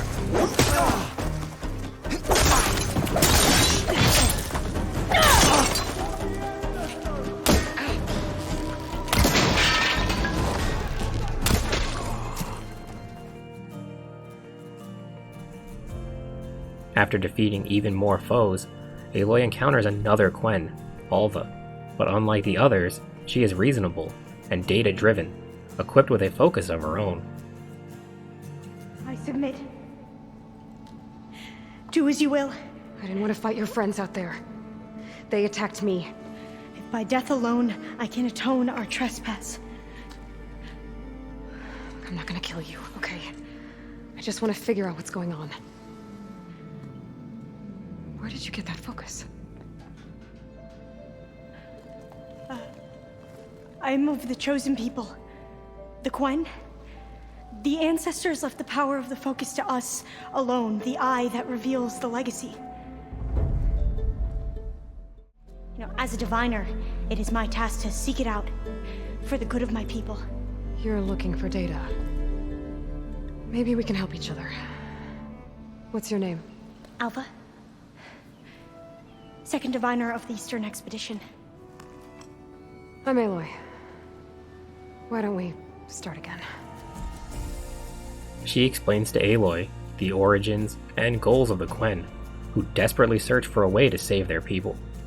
When we looked for answers, it was proposed that if we had the courage to cross the ocean to Legacy's landfall, then we might earn the knowledge we need to save our people. But so far, that knowledge has eluded us. So you said your ancestors left your tribe that focus? Yes. 13 diviners have possessed this one since it was discovered among the ruins in our homeland.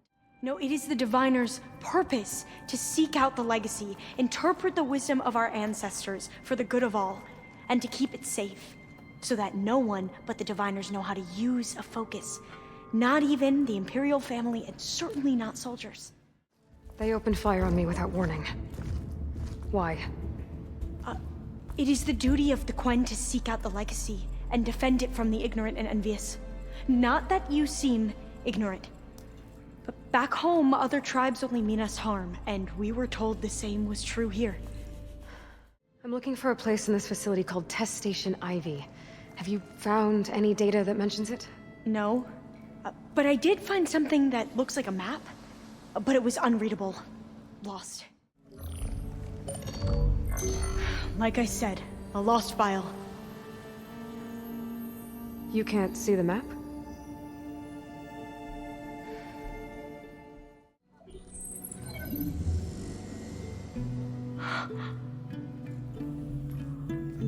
you can see what is lost and forbidden. Not lost, not forbidden, just a newer format. In search of Test Station Ivy, Aloy enlists Alva's help, granting her access to files previously unreadable with her outdated focus. Together, Aloy and Alva make their way through underground tunnels until they re-emerge back outside, but powerful machines patrol the skies above and grounds below.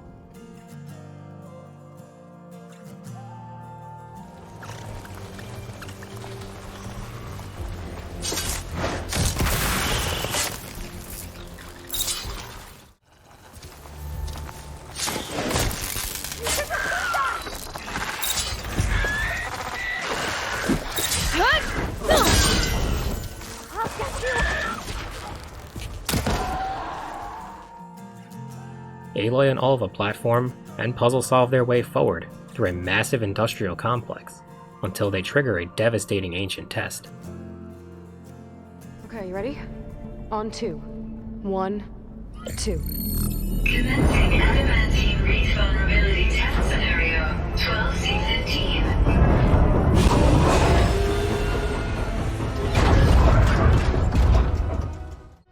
Okay, that's where we need to go. Magnetic field engaged. Initiating biomass conversion process.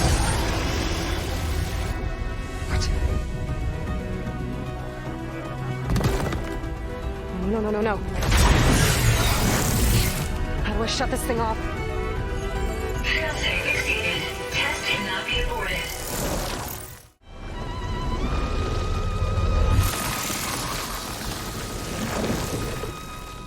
That's how the world ended. Test complete.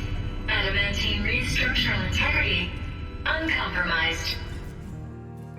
The biomass conversion process annihilates all living matter within its radius, providing insight into the metal flowers and their intended purpose. Aloy promises to provide Alva with a wealth of data if they can find a way to destroy the metal flowers, so they continue their journey through a maze of dank tunnels and decaying ruins.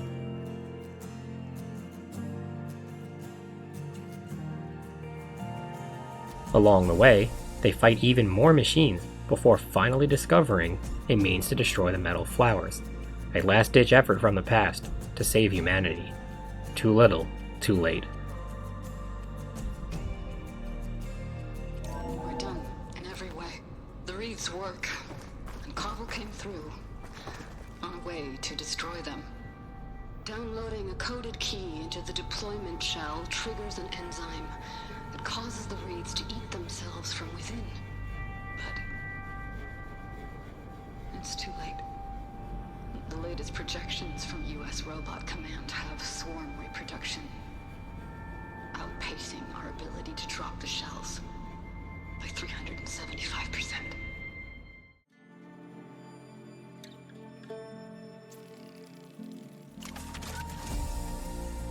With an upgrade to her spear, Aloy bypasses the metal flower, reaching Demeter and restoring it to its original code. Demeter, it's time to go home. To Gaia. See the light. Yes. Elizabeth Sobek. Alpha Prime. Master override activated. Restoring Demeter's subordinate function to original code.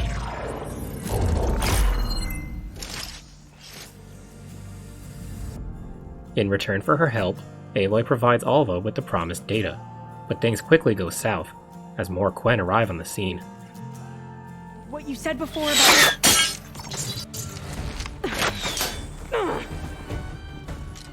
Alva! Hold your fire!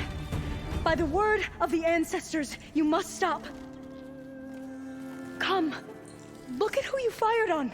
That barbarian killed our soldiers! Only those who fired blindly. She is no barbarian. She gave me the data we need. Come, look at her. Can't you see? Elizabeth Sobek stands before you. An ancestor reborn.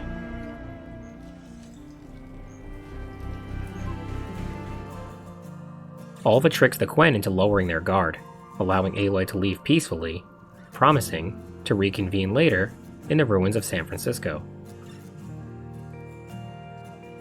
Now back at the base, Aloy merges Demeter with Gaia, which provides Gaia with enough power to adequately absorb Hephaestus, but doing so will be no simple task.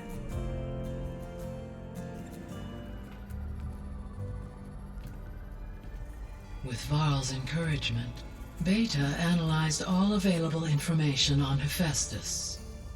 Its expansion has been rampant. It is too large to be beamcast, and the kernel you've been using could never hold it. Therefore, it must be contained in a location with a direct physical connection to me. A place with 2 data cores. 2 cores? Where would we find a place like that? Gemini. An abandoned cauldron in the desert west of here. Once I am installed on the first core, I will call down Hephaestus on the other, trapping it. I will then initiate the merge. Absorbing Hephaestus will create a significant power surge easily detected by anyone capable of noticing. But what if there were multiple power surges? To fake out the zeniths? If Erend, Zoe, and Katalo spread out to the other cauldrons and create their own surges, would those conceal the one at Gemini? Gaia has a plan to capture Hephaestus, but Beta is less than optimistic, especially since Elizabeth's alpha clearance is not enough. I told you it's not gonna work! I did a test. Hephaestus has written alpha clearance out of its access module. You'll never be able to capture it. Then we need a higher level of clearance. There is no higher... Ted Farrow's Omega clearance. The one he used to purge the Apollo database and kill the Alphas. But to get it, you would have to find Thebes. The private bunker he retreated to when the world ended, and nobody knows where that is, not even the Zeniths. Their only intel was that it was somewhere in San Francisco. That might be all I need. Alva, the Quen diviner I met, said her people had set up a base at Landfall. They were searching for data in San Francisco from there. She might be able to help. So I guess I'm headed all the way west. Despite her reservations, Beta agrees to create the pulse generators, while Aloy heads for San Francisco to look for Ted Farrow's tomb, and within, his Omega clearance. After traveling far west, Aloy sets sail for the shores of San Francisco. Immediately upon reaching land, Aloy is confronted by hostile machines, but she eliminates them and travels further inland towards Alva's settlement.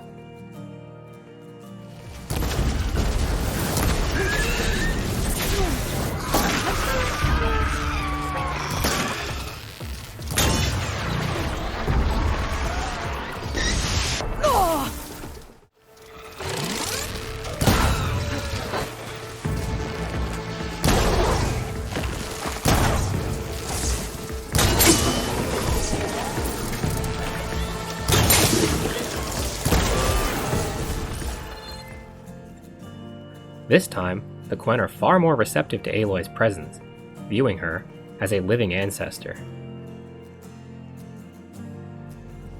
I knew Alva would not dare lie.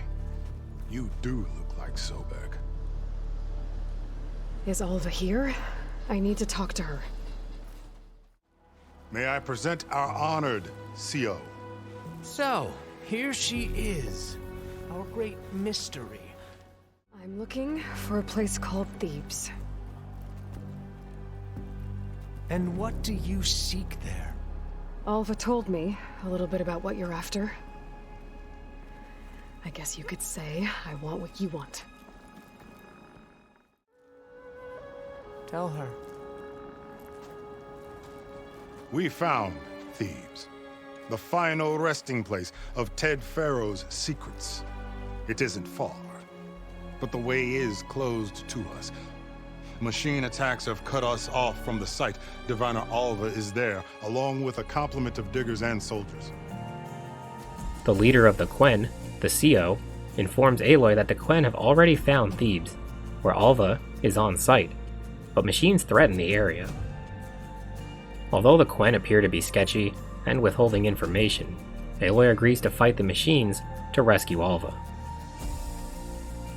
Barbarian! Run, stranger! There's a killer machine about! The machine will kill you!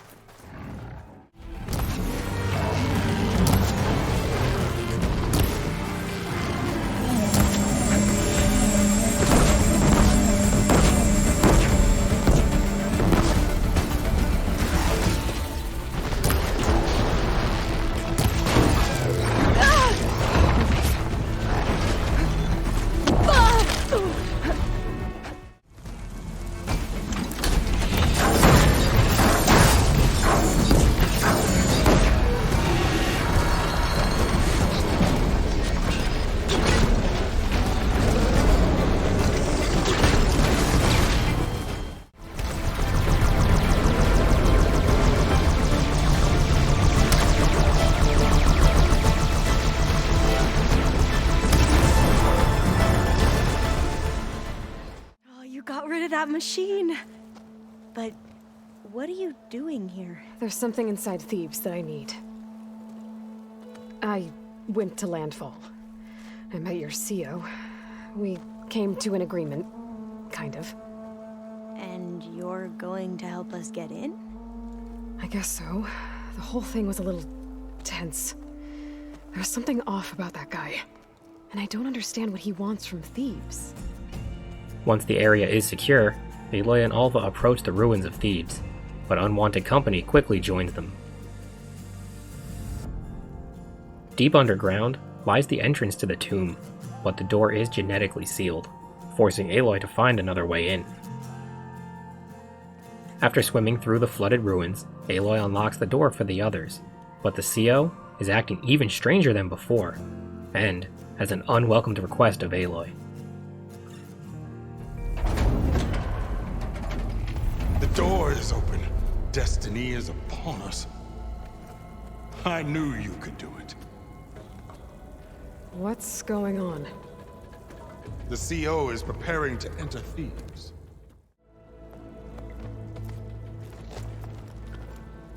Oh, why are you dressed like Ted Faro? I am Pharaoh, renewed. My essence is the same as his. Across the years, across the generations, his soul is my soul. His will is my will. We are sundered in only one way. I need his final testament, his deepest secrets. You understand, Sobek. You are her, Pharaoh's harbinger, his assistant. Come, we will descend into Thebes together, as it should be. Bring her the raiment. Raiment? As he is Pharaoh, you are Sobek. For an occasion this momentous, shouldn't you wear proper business attire? As the CO reveals himself to be a descendant of Ted Faro, Aloy is left with no other choice, and obliges to his demand, and together, they explore Thebes. A highly advanced and complex structure, Thebes is an intricate maze of technological chambers. Look at this place. The grandeur. Pharaoh's domain. Complete with dangerous and no longer dormant machines, the path forward is a perilous journey. But along the way, Aloy discovers information about Ted Faro and his efforts to live forever.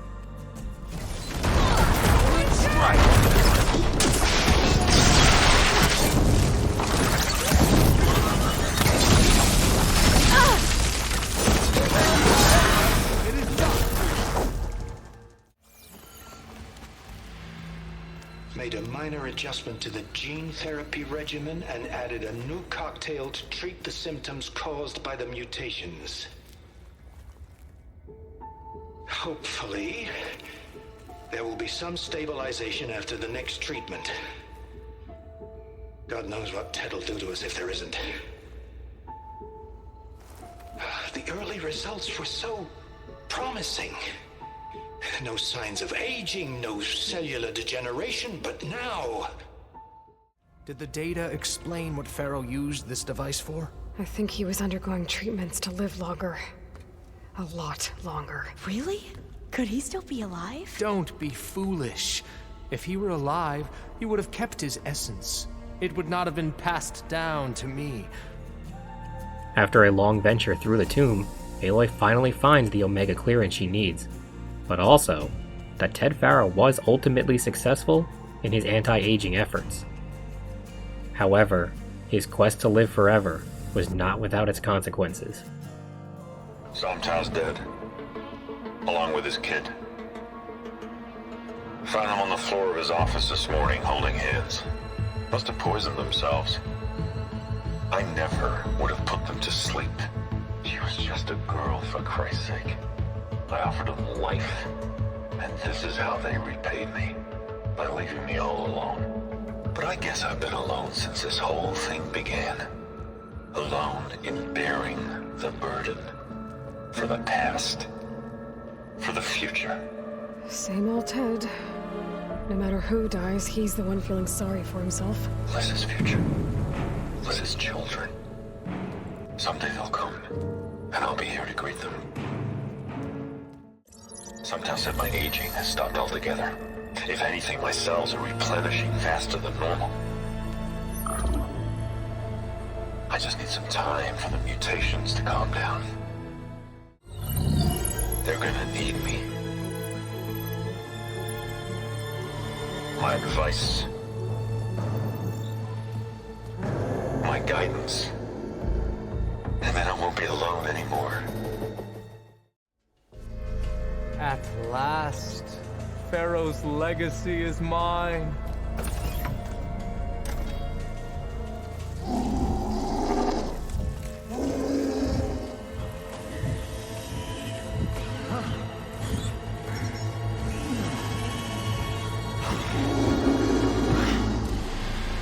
Is that? It's him. Ted Faro still lives, but he is a mutated and deformed beast, causing the CO to burn him in the chamber. With Ted Faro's demise, the tomb begins to self-destruct, as Aloy and Alva make a run for the exit, while the CO and his men turn on them. Pharaoh rigged the reactor to overflow if he dies. We have to run.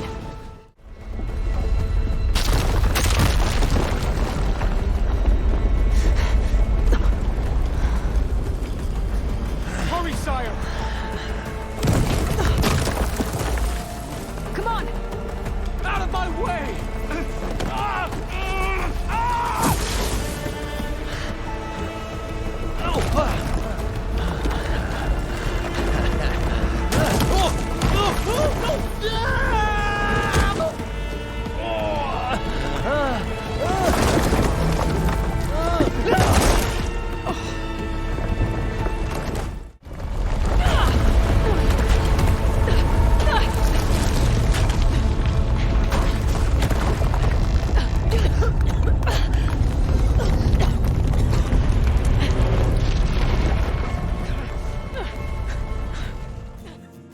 While Aloy and Alva successfully flee the crumbling ruins, the same can't be said for the CO. Back on the surface, Aloy and Alva come clean to Bohai, who agrees to let Alva join Aloy in her mission to save the world. Alva is now an official member of the team and heads for the base, where shortly after, Aloy joins her. Although Aloy has Omega clearance, capturing Hephaestus will take significantly longer than expected. What if the merge were carried out by two clones of Elizabeth Sobek, both armed with Omega clearance? How long then? Half the time? Hephaestus would be unprepared for the simultaneous labor of two operators, in addition to obvious synergetic efficiencies. Calculating. It would reduce the merge time to approximately 4.5 hours. Okay. Varl, it looks like we're gonna need Beta at Gemini. Do you think you can convince her? I don't know, but I'll try. The only way to shorten the merge time is if Beta agrees to accompany Aloy to Gemini, but Beta is not willing to do so. Beta, you have to come with us. It's the only way.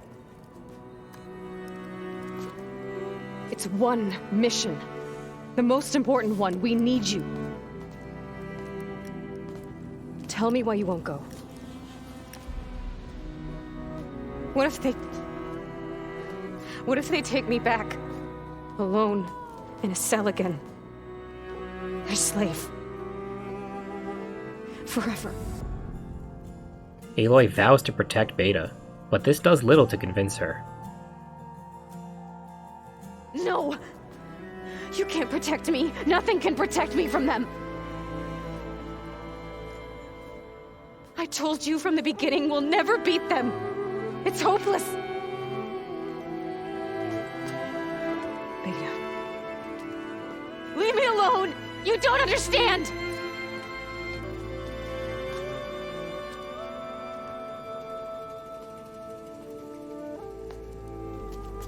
You're right. I don't understand. We have the same genes, the same mind, the same heart. So why can't you find the strength to do what has to be done? Like Elizabeth would. Don't you think I've thought about that? I don't know what piece of Elizabeth I'm missing. I don't know what you have that I don't. I look through all the data from your focus. You were raised as an outcast, shunned, and isolated just like me, so what's the difference? What's my defect? It isn't until Aloy realizes that for as little as she had growing up, Beta had even less, that she begins to understand Beta.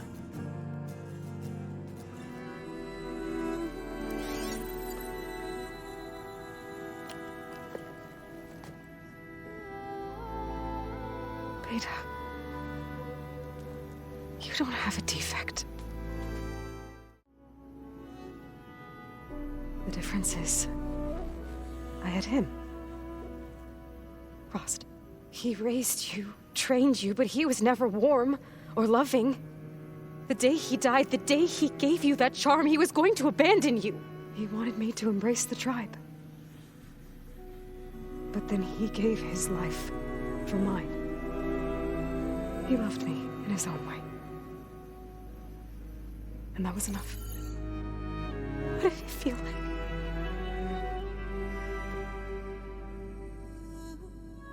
It was like having a strength that was always there. It's still there. Even now I hear him in my head when things get bad.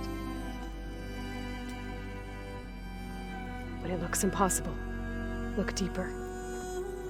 And then fight like you can win.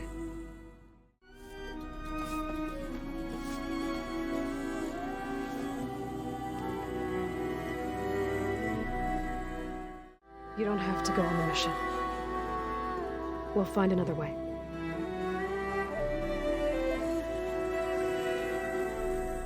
I'll go. You said you'd try to protect me.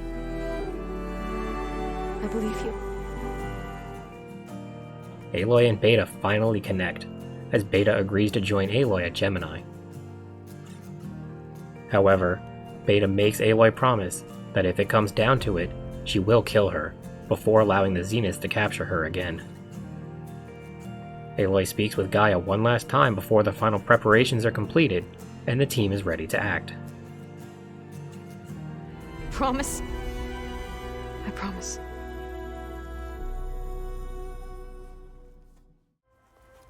Okay, people.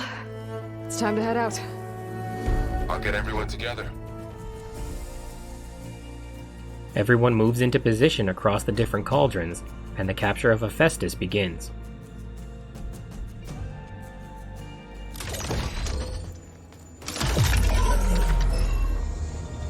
All right, connections in place. Booting up. Beta, Aloy. I am fully installed on this core and ready to connect to the Cauldron network.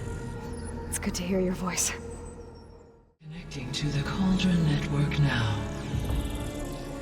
Elizabeth Sobek, Alpha Prime, activating Omega clearance.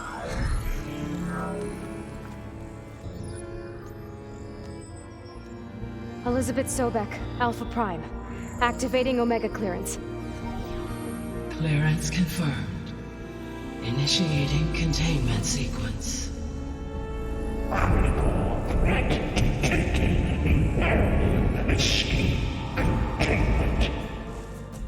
Now aware of their plan, Hephaestus is not going down without a fight, and attempts to flee across the cauldron to escape capture, while summoning hordes of machines. Autonomous defenses. Tormented. Neutralize. That means machines are on their way.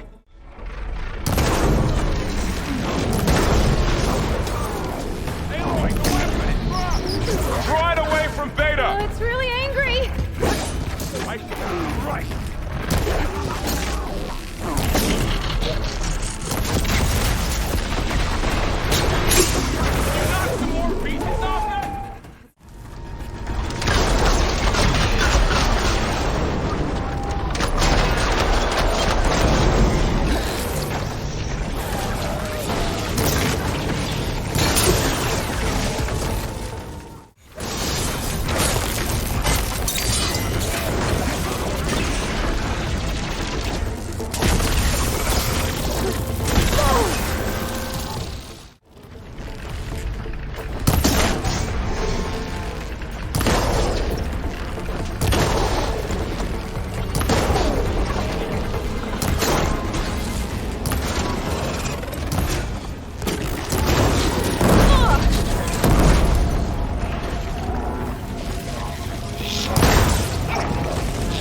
No more hiding, Hephaestus!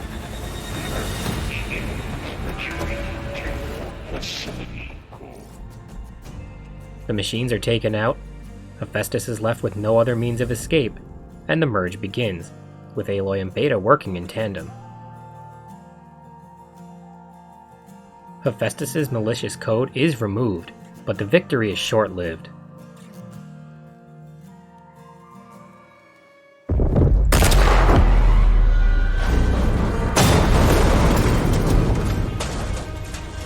Well, hello, redundant copy. You cost us quite a lot of time.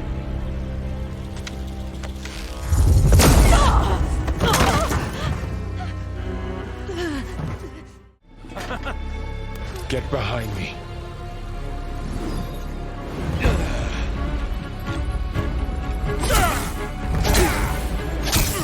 Come on, quit screwing around. Yeah, we're having fun, right?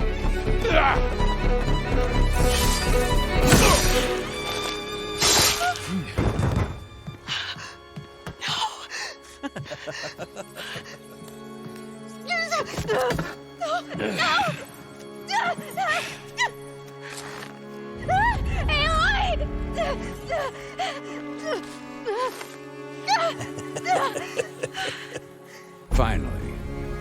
Tilda, get Gaia and Hephaestus ready for transport. Tilda! I failed. Hush. All is not lost. Tilda! What the hell are you doing? Stop her! I can't even see her! Varl is struck down, Beta is captured, and all hope looks lost. However, when things look their bleakest, Tilda steps in, as Aloy awakes a short while later, safe in a secure location. I can assure you that we are safe. The others can't detect us here. You mean the other Zeniths? You must be Tilda. I wasn't sure if Beta would have told you about me. Where is she? Alive. And while she isn't where she wants to be, not in urgent danger. We must discuss how to get her back, of course, after you've shaken off the cobwebs. When you're ready, take the stairs down the hall and come see me. While eating breakfast, overlooking the serene beauty of nature, Tilda answers Aloy's questions. After everything your people have done, you think I'm just gonna sit down and have a chat with you? They're not my people. They never were, and especially not now. What you've accomplished in 2 decades of life.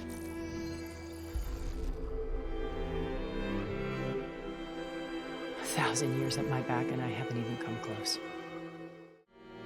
You truly are Elizabeth's blood.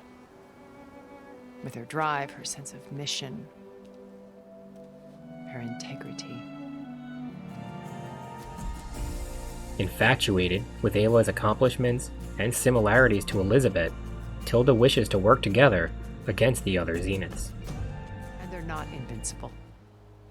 In fact, a friend of yours has found a way to defeat them. Silence.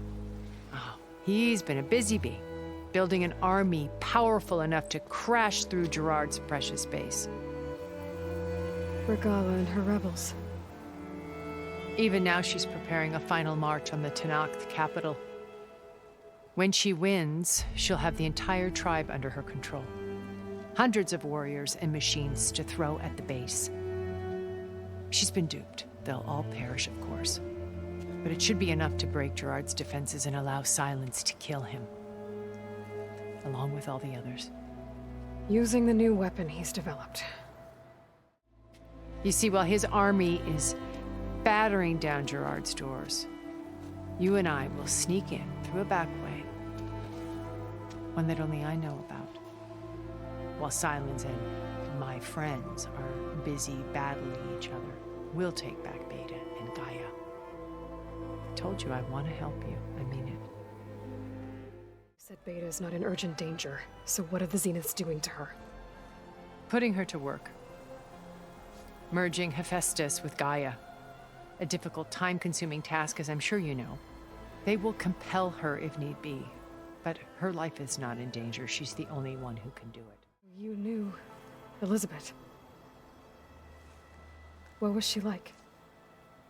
Liz was everything she was. I see in you. And more. Your ingenuity, your determination, your moral compass. You've managed to distill her greatest qualities and make them your own. Aloy is reluctant to accept Tilda's plan, and comes up with an alternative. Wait. The data channel. It still exists, doesn't it? I need you to open it. Let me talk to Beta.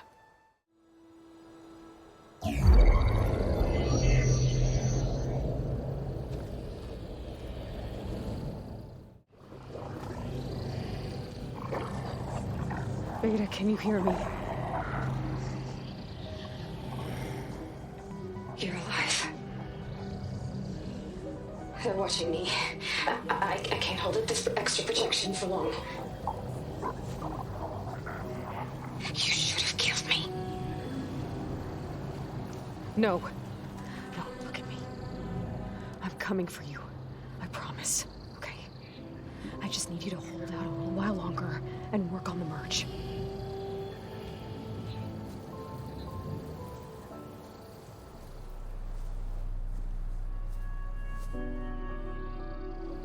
Then I think it can be done. I'll contact again when it's time. Can you hold on? As long as I know you're coming for me, I can endure anything. Aloy is keeping the details of her plan close to the vest, but Tilda agrees anyway. What did you tell her? That is between me and my sister. Will be Sylens' only option for crashing that base. I'll tell you the rest later. Before doing anything though, Aloy must pay respects to her fallen friend.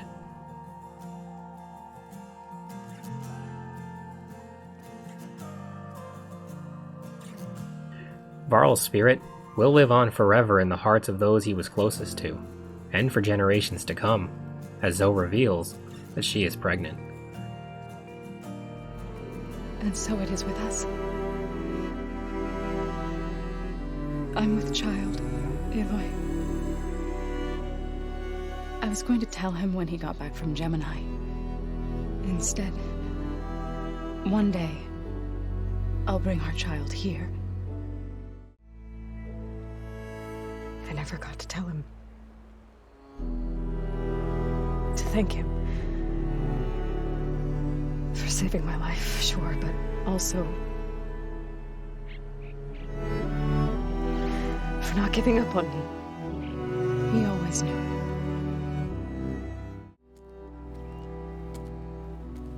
Goodbye, Varl. I promise to look after them.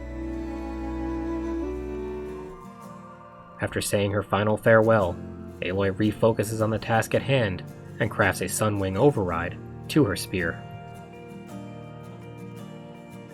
With this new capability, Aloy overrides a Sunwing and flies towards one of the giant Horus machines to acquire an energy cell.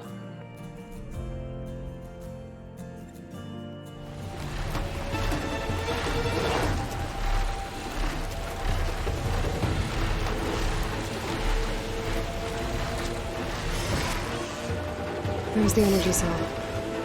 Right on the Titan's back.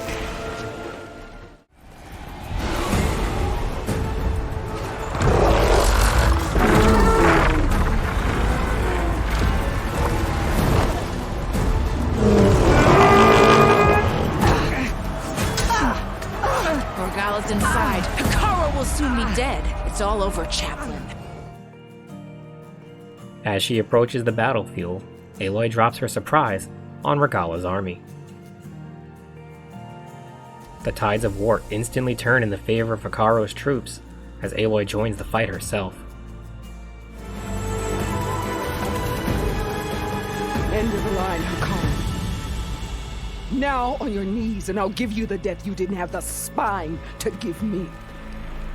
They're down! The machines! All of them! They're down! What? How's that possible? Regala!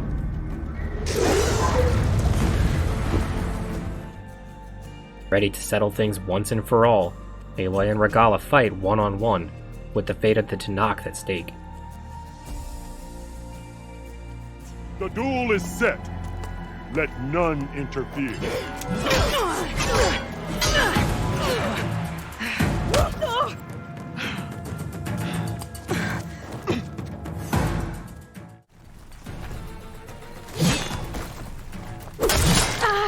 Don't give up!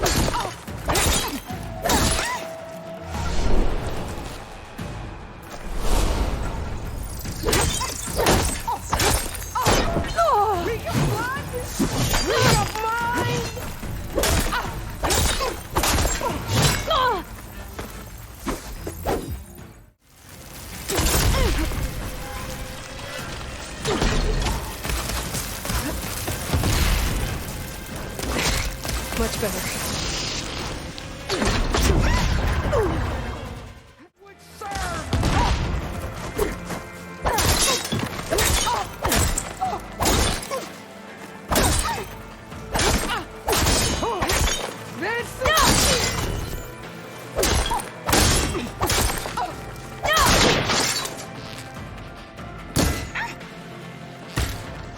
Is it?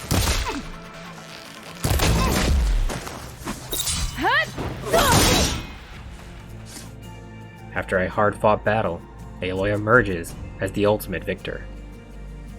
However, you do have the option here to spare her life. In this scenario, she would join your fight against the Zeniths before succumbing to a warrior's death. But I chose not to.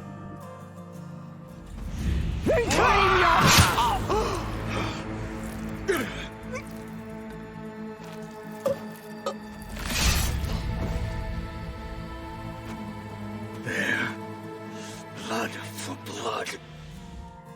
With Regala's army no longer at his command, Silence is powerless against the Zeniths. Do you have any idea what you've just done?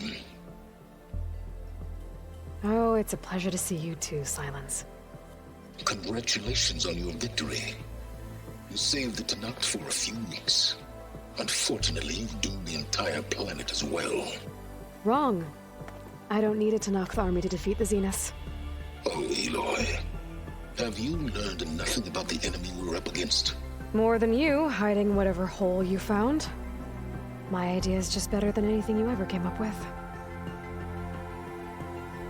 Go on. No, not here. We're doing this my way. Face to face, and with the weapon you've developed. And why would I agree to that? Because I'm your only way of beating the Zeniths, and getting the copy of Apollo that's on their ship. Although initially angry at Aloy, Silence is intrigued by her potential plan and agrees to meet up at the base. A little while later, Aloy and Silence are reunited at the base, but tensions are running as high as ever, and things don't cool off with the arrival of Tilda. I believe you owe me an explanation. Your plans for the Zenith base? You're right. I do owe you. My spear in your throat for deceiving me again, at the Hades Proving Lab. I doubt you asked me here for that kind of reckoning. No. Right now, I need your help. So I'm giving you one final chance. But if you ever betray me again, I will kill you no matter what the circumstance. Understood? Very well. The truth is, I can't actually get us into the base. But she can. The company you keep is even worse than I thought. Not a fan of surprises, are you? Oh, look. That must be your little invention. Does the weapon work? Without self-destructing? Of course it does. I've eliminated the imperfections and greatly improved its design and output. How can we be sure? Care for a demonstration? Enough, both of you. We're in this together, at least for now. However, everyone puts their differences aside for now, with a common enemy and a greater goal to accomplish. Tilda, show us the base. It is constructed atop the ruins of an ancient military facility on an island to the southwest. I can get us inside. To this location, undetected. Once inside, our goal will be this structure, the launch tower. Gaia and Beta are being held at the top. But along the way, we will face overwhelming resistance. All right. We'll meet up again just before we go in. Where's the best place to rendezvous? On the coast, just across from the island. Once there, I'll show you the way. After Tilda explains what they are up against, the team makes their final preparations, and Aloy speaks with Kotalo and Alva alone, as she doesn't fully trust Tilda. With secret preparations in order, Aloy confronts Tilda about a lingering thought. Truly a shining example of Liz's fortitude. I've been thinking about what you said at your house. How you were friends with Elizabeth. It was more than that, wasn't it? Perceptive as ever. You're right, we were together for a time.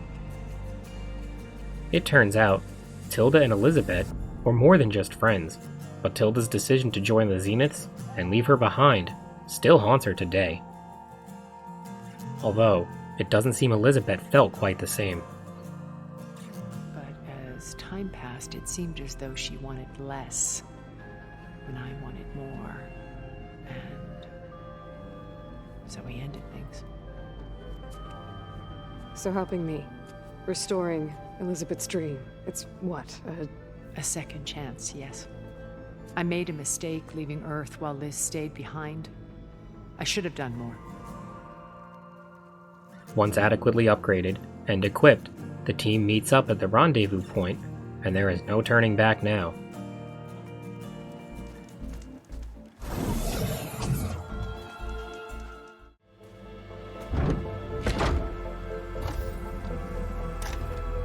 Shall we?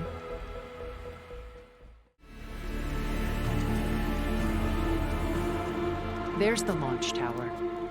That plane offers a little cover, so the only viable path is through there. There will be Spectres guarding it, and many more can be deployed from those hangars. All right. Alva, Catalo, get to it. Where are they going? Somewhere important. Open up the channel to Beta. Audio only.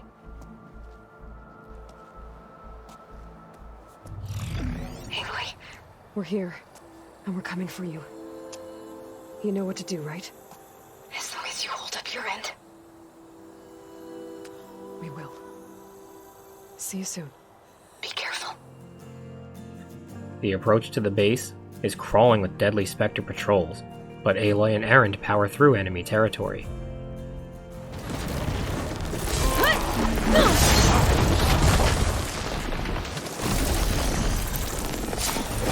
That's it! Keep out!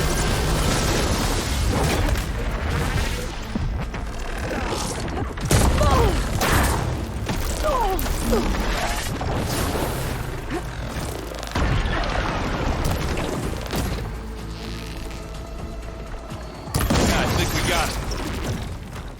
What's in this backpack, metal bricks? Aloy, Alva and I are closing in on the regulator. Keep me posted. It's creepy in here. Acid ammo could help here. Aloy's under attack! Cover her! Firing! Get the fuse in your eye.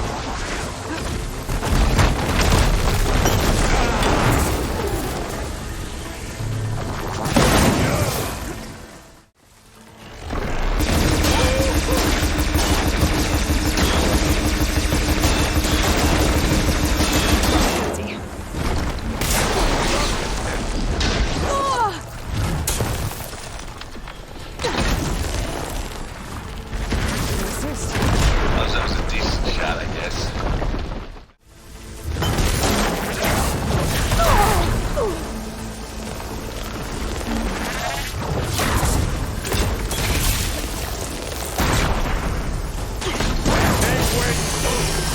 I think that's all of them. Let's push on. Although Aloy and Erend clear out the nearby Spectres, the Zenith base soon releases far more than they can overcome. It's at this moment that Aloy reveals her secret plan with Beta.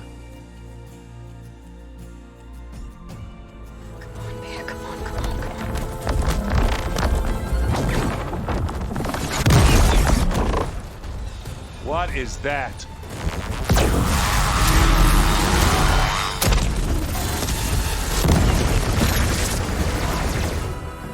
Our army.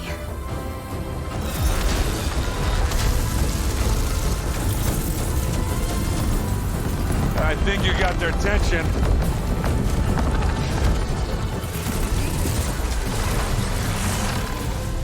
Very clever.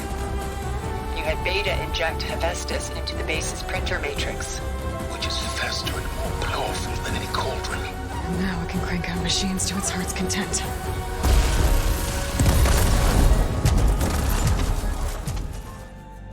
With the army of Spectres distracted, the entire team closes in on the base, but the Zeniths are on to their presence. Now, it is Silence's time to shine. Fine. All right, people. Light 'em up!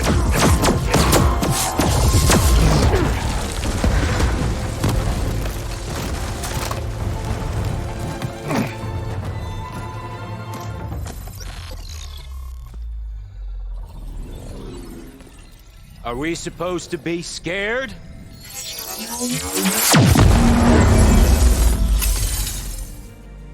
The cocky and smug smiles of the Zeniths quickly turn to fear as their shields are neutralized. The soft Zeniths begin to fall, but Gerard escapes towards the shuttle.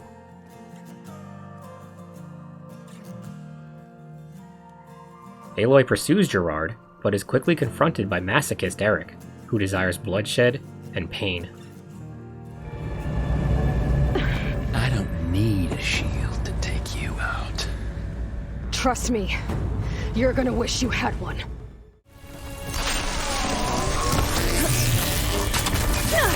I'm taking you down!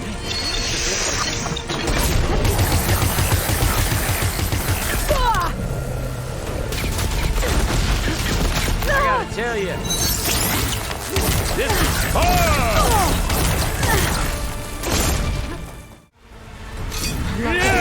Not much without your shield, are you?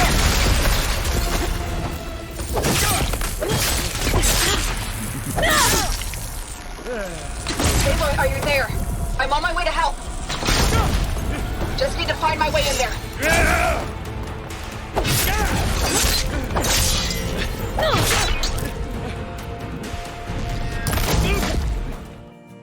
Aloy and Eric battle in an epic clash, until Eric is brought to his knees.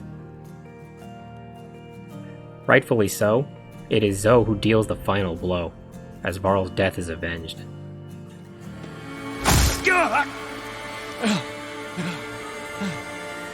Now we're having fun, right?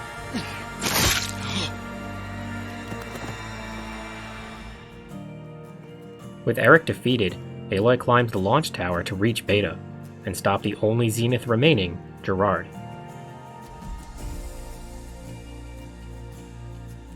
Beta is released, and together with Aloy, she finds shocking secrets regarding the Zeniths, and something called Nemesis. There's something in deep space. It's following the Zeniths to Earth.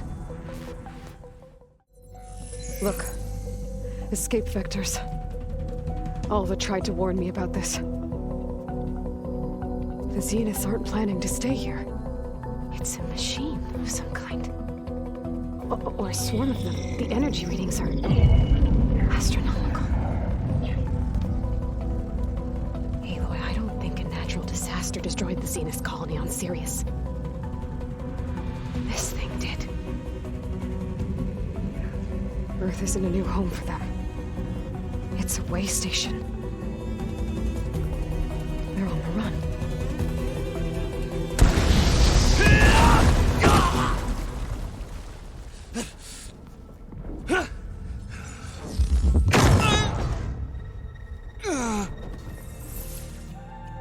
Aloy and Beta are soon interrupted as Tilda arrives atop the tower and quickly strikes down Gerard, while Aloy confronts her about Nemesis.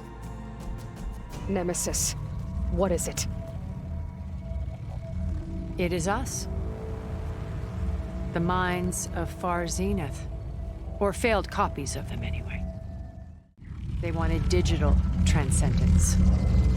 A way to upload their minds into any form, organic or mechanical. Nemesis was a failed experiment to that effect. Abandoned, but never erased. An immense database of our memories, emotions, and prejudices left to fester. We didn't realize it had gained sentience until it broke containment. It had everything it needed from our memories. Security protocols, system specs, override codes. It hacked everything before we knew what hit us. And now that it's free, it will do anything to destroy us, including denying us a safe harbor on Earth. The extinction signal that woke Hades. You didn't send it. Nemesis did. Finally, you understand. Earth is finished, Aloy. Nemesis will scour it of life to deny its creators a viable home. But Elizabeth's dream won't die. You'll come with me to the stars. And with Gaia, we'll create a new world. Together. where that monstrosity could never find us. What? No. I loved Elizabeth. More than you could ever know. And I let her stay behind to die with the rest of humanity. A mistake I have regretted for 1,000 years. Now she stands before me again. Not some inferior copy, but her best possible self. So I'm not asking. You're coming with me. It may seem harsh now, but you'll forgive me in a few centuries. Tilda comes clean about the truth and demands Aloy join her in creating a new world. Like a crazed ex-girlfriend, Tilda irrationally desires Aloy as a replacement Elizabeth. Even though Elizabeth clearly didn't view their relationship as highly, Tilda is stuck in the past, obsessed over a long-lost and romanticized relationship. Rejected by Elizabeth, and again by Aloy, Tilda shows her true colors. Surrounded by Spectre Prime, Tilda unleashes years of pent-up fury on the embodiment of her biggest regret. Tilda is now completely deranged, possessive, and violent. If she can't have Aloy, no one can. Cannot!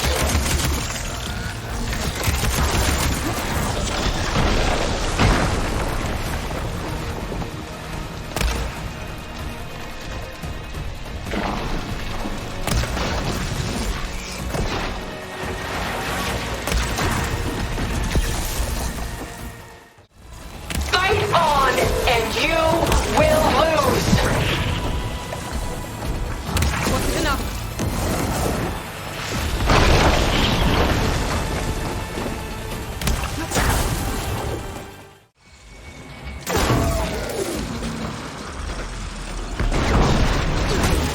This world is finished! We must leave together!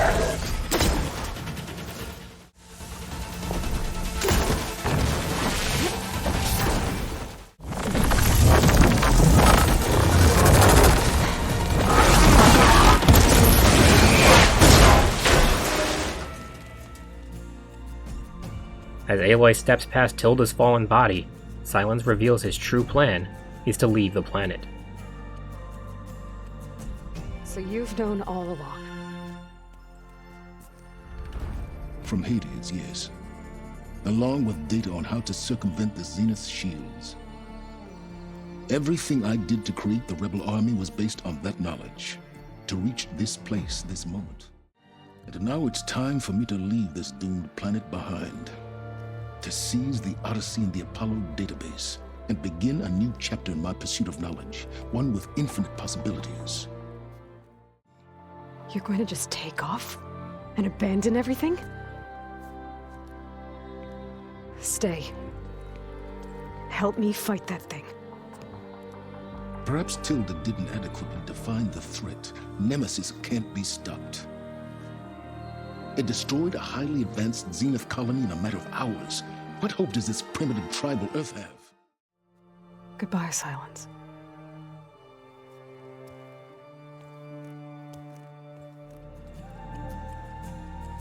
Looking back at Aloy's team of unlikely allies, Silence changes his mind and agrees to stay.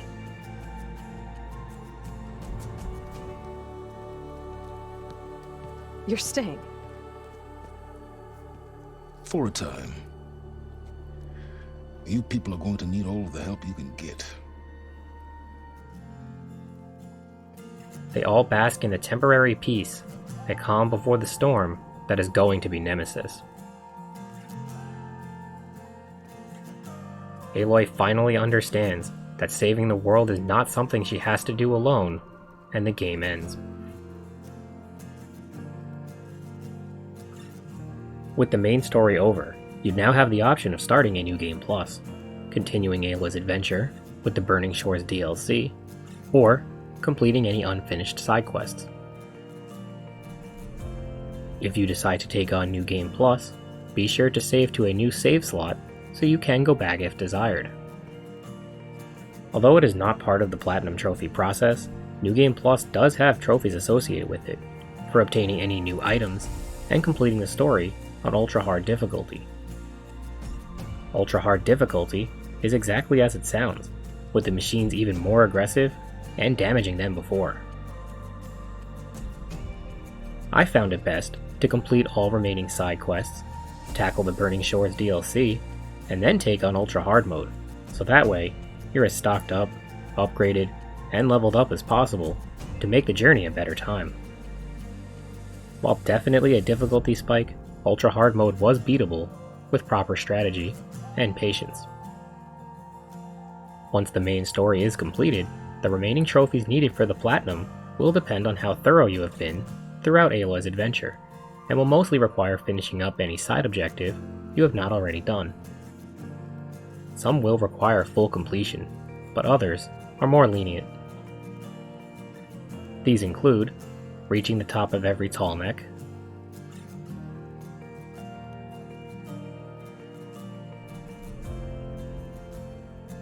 clearing all rebel camps,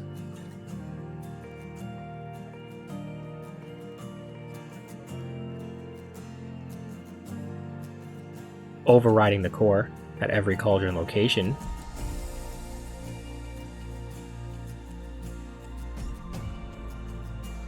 completing all trials at the hunting grounds, but these do not have to be with full marks.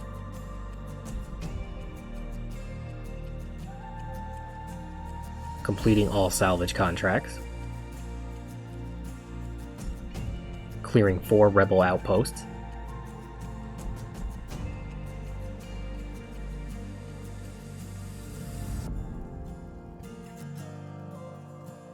completing 3 relic ruins,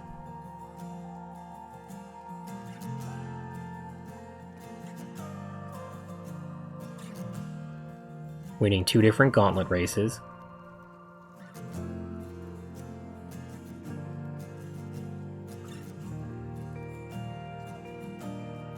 winning Machine Strike against 2 different opponents,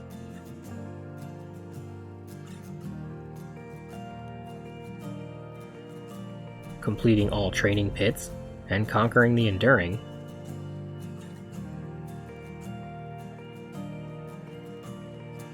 collecting 5 different collectibles, such as a survey drone, black box, or signal tower lens,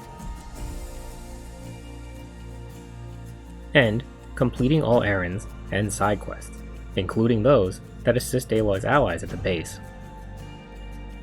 To complete these tasks, Aloy will partake in heavy exploration, platforming, and puzzle solving throughout the massive open world.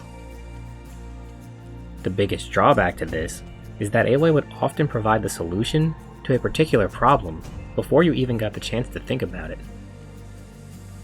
I could understand if you wanted a hint after a long while of running in circles, but Aloy loved to talk to herself and explain everything to the player almost immediately. While completing the story and objective-based trophies, you are likely to earn some others along the way, as Aloy levels up, earns new gear, and unlocks various skill points.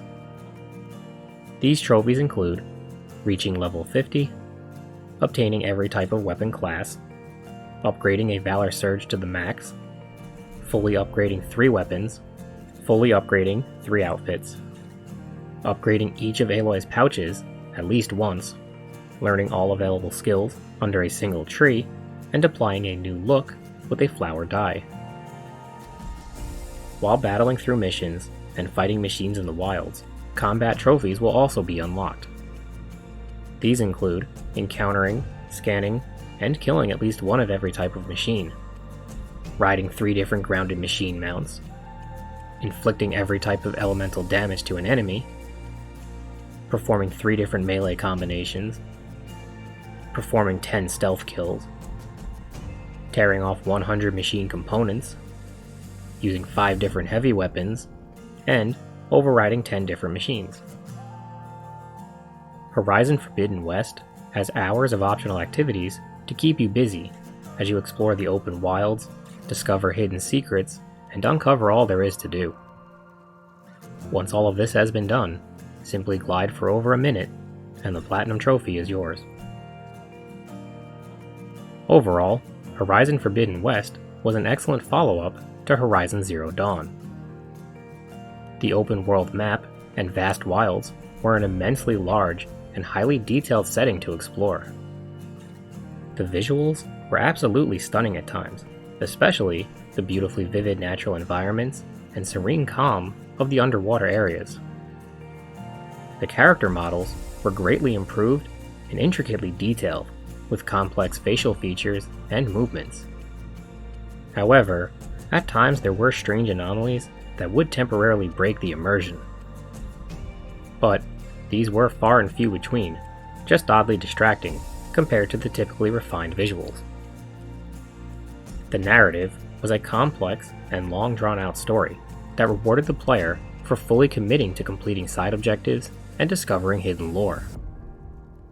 Although the basic story is enjoyable by itself, each data point, relic of the past, or hidden collectible found added extra details, so be sure to learn as much as you can about this post-apocalyptic world to get the full experience. Where the story truly shined, though, was through the individual characters. Utilizing a cinematic style with highly advanced motion capture, each character was uniquely different, accompanied by incredible voice acting performances. At first, Aloy was pretty unlikable. She was frustratingly rigid in her ways, determined to do everything by herself, even if it meant failing, as she carried an aura of superiority. She was nasty to those around her, talked down to them, and pushed everyone away, choosing to be alone, thinking no one else could help her, even though she really doesn't know what she is doing. It isn't until Beta arrives that she begins to gradually change. Initially, Aloy is impatient, cold, and harsh to Beta, treating her with little respect or care. Then, as she realizes that for all she has been through, Beta has been through worse, Aloy begins to relent. While she thought she had no one, Aloy had Rost, Varl, and Erend. No matter how poorly she treated them, they never gave up on her. Meanwhile, Beta had no one. She was forced to do the bidding of the Zenith for her entire life, created only to serve their will. The only one who showed her kindness was Tilda, but it turns out she was only grooming her, with a creepy ulterior motive in mind. Ashley Birch's performance as both Aloy and Beta perfectly captured the differences between two people with the same DNA. Through slight tweaks in the vocals, a single voice gave way to two expressively distinct personas. Varl serves as the voice of reason and grounded force throughout the story. He is a true friend, always there for Aloy, no matter what, patient and understanding. Rooted in the ways of the Nora, he views a highly advanced world through the lens of spirituality and fate, which is the much-needed counterpart to Aloy's cold and logical way of thinking, as the truth usually lies somewhere in between. Varl deserved so much better than the ending he got, but he was true to his word. He vowed to protect Beta, and he died doing so. Erend and Zoe were counter opposites. One, a metal-loving wrecking ball with a hammer. The other, a calming presence, at one with nature. But they bonded over a mutual respect in battle, as Aloy's team is made up of unlikely allies. Each, from a unique walk of life, they are the embodiment of what it is going to take to save the world. Every one of her allies brought a memorable personality to the table, with lighthearted moments of humor, but also deeply personal and emotional hardship. Through side missions, Aloy learns more about the different tribes and their way of life. These link directly to the different characters that came from them, and expand on that specific narrative as they all together build one great story. However, it isn't just the good guys that shine. Gerard, with his smug attitude, was the perfect example of a rich elitist, thinking he was better than everyone else, protected behind his precious shield. Remove the shield though, and his true colors show. Cowering in fear, weak, and soft, Gerard is nothing without the shield. Eric is a masochist through and through. Twisted and violent, he loves pain and suffering, but only when he is able to exert it on others. Behind an impenetrable shield, providing him with an unfair advantage, he preys on those who are powerless to defend themselves, until he is neutralized and receives his poetic justice. Tilda is the worst of them all, though. While Gerard and Eric use in-your-face force to control people, Tilda is sneaky and manipulative, as she emotionally abuses Beta. She acts like she cares for Beta, feels sorry for her, and wants to help, when she is really just grooming her to be a replacement Elizabeth. When manipulating Beta doesn't produce the result she wants, she turns her attention to Aloy, an improved version of Elizabeth as she sees her. But when attempted Stockholm Syndrome doesn't work either, she throws a full-on temper tantrum and tries to kill Aloy.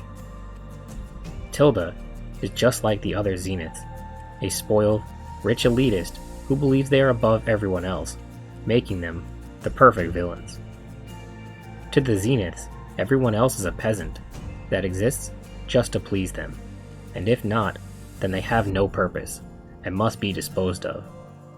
But in the end, the Zenith's self-assured superiority was overcome by those same peasants. While the story took some sci-fi twists and turns, I found it stayed true to the spirit of the first game. Zero Dawn was about discovering that humanity once had highly advanced technology and a vast wealth of knowledge that is now long forgotten. It is only natural, as the story progresses, for more of that to make its way into the mix, while staying true to the original blend that made Horizon unique. As the game concludes, we see that Aloy's allies split off in preparation for Nemesis. As it was throughout Forbidden West, new tribes are introduced to technological marvels and advancements that mesh with their traditional beliefs. In order to save the world, everyone must be open to new ideas and work together against the coming threat. While the characters and storytelling was highly compelling, that would mean nothing if the game wasn't fun. Fortunately, Horizon Forbidden West is a really fun game. The basic gameplay is relatively straightforward. Fight machines with a wide array of weapons and traps. But, with precise weak spots to target, elemental vulnerabilities to exploit, and RPG-like perks and skills, the inner workings of battle are far more complex. Every weapon has its own set of individual stats for doing damage, and coil slots for equipping damage modifiers. In addition, utilizing workbenches could upgrade these to inflict even more damage. Outfits had their own set of resistance modifiers and coil slots, and could be upgraded as well. Higher tier outfits provide better stats, but if you prefer the look of weaker gear, you could keep the better outfit equipped, but with the look of the weaker outfit, allowing Aloy to look as you see fit. The skill tree offers far more customization and abilities than previously, with powerful Valor surges available to turn the tide in battle. Combined with a new melee combo system, the possible strategies and builds to try out are endless. It will definitely take some fine-tuning and adjustments to find the right approach to each encounter. Human enemies are well protected, with a quick headshot no longer an option. Helmets must first be destroyed before the head is exposed. The developers put a lot of work into the expanded melee system, and it felt like this was the focus in human combat. Striking opponents from the shadows was still an option, but with your opponents heavily armored, picking them off from a distance wasn't often a realistic option. I found myself missing the bow-heavy combat and feeling like I was Hawkeye, but with Silent supporting Regalla's troops, it was only natural they would have more advanced protective equipment to counter Aloy's bow. Unlike the human enemies, it is not recommended to get in the face of machines. This time, the machines were incredibly aggressive, hit with extreme damage, and an unrelenting assault of attacks. They could easily close in on you and overwhelm Aloy with ease. dodging didn't feel as responsive or useful, as I found myself never really creating space with the dodge. The aggressive nature forced me to find cover and try to hit weak spots from afar, with the close to mid-range unbearable. At the very least though, the enemy engagements were intense and action-packed segments that were a welcome change from the slower cinematic style of storytelling. Even coming across a herd of machines in the wilds could be an adventure in itself. Aloy has a ton of weapons, outfits, modifiers, traps, skills, and techniques at her disposal, and to overcome both the human and machine-filled wilds, you will have to utilize them all. Thank you for watching, and I will see you next time for Platinum Review number 8.